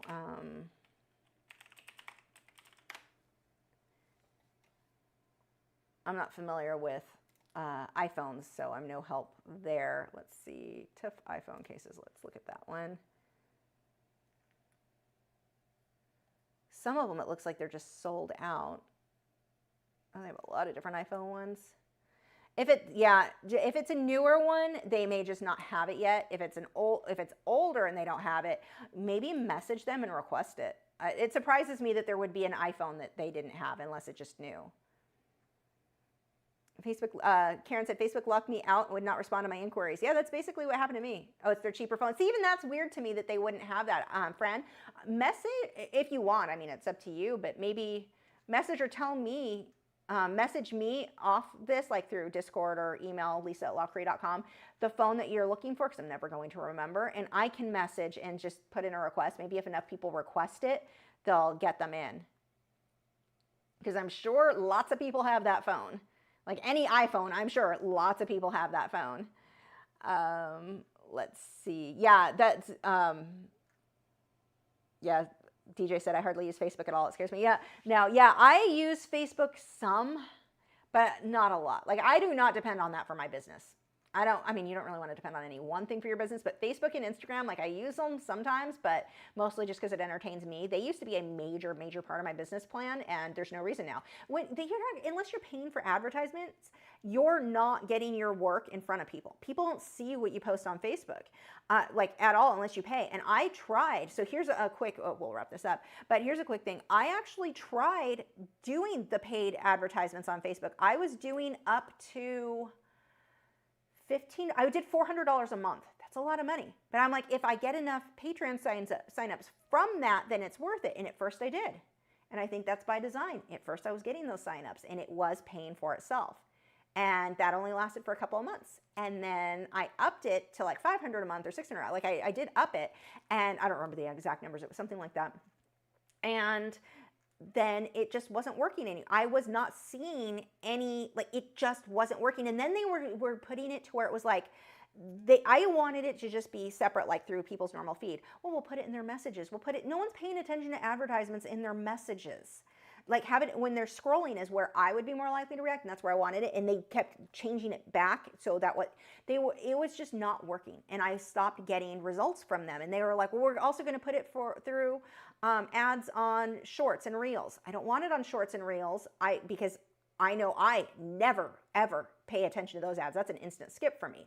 I only see ads that come through the feed, and that's what I wanted my ads on, and they weren't doing that. They kept setting it back, and when I would refresh or redo the ad, it was just a lot of bad. Like at first it worked, and then it doesn't, and that was a lot of money. And if you're spending less than that, you are really like, with the way that Facebook ads work and Instagram ads, the more you spend, I mean, it's not as simple as the more you spend, the more you reach.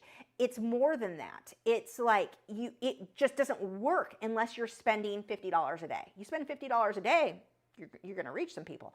But if not, if you just, some people are like, well, I'll do $5 a day, I'll do $10 a day. I wouldn't bother. It's not worth it.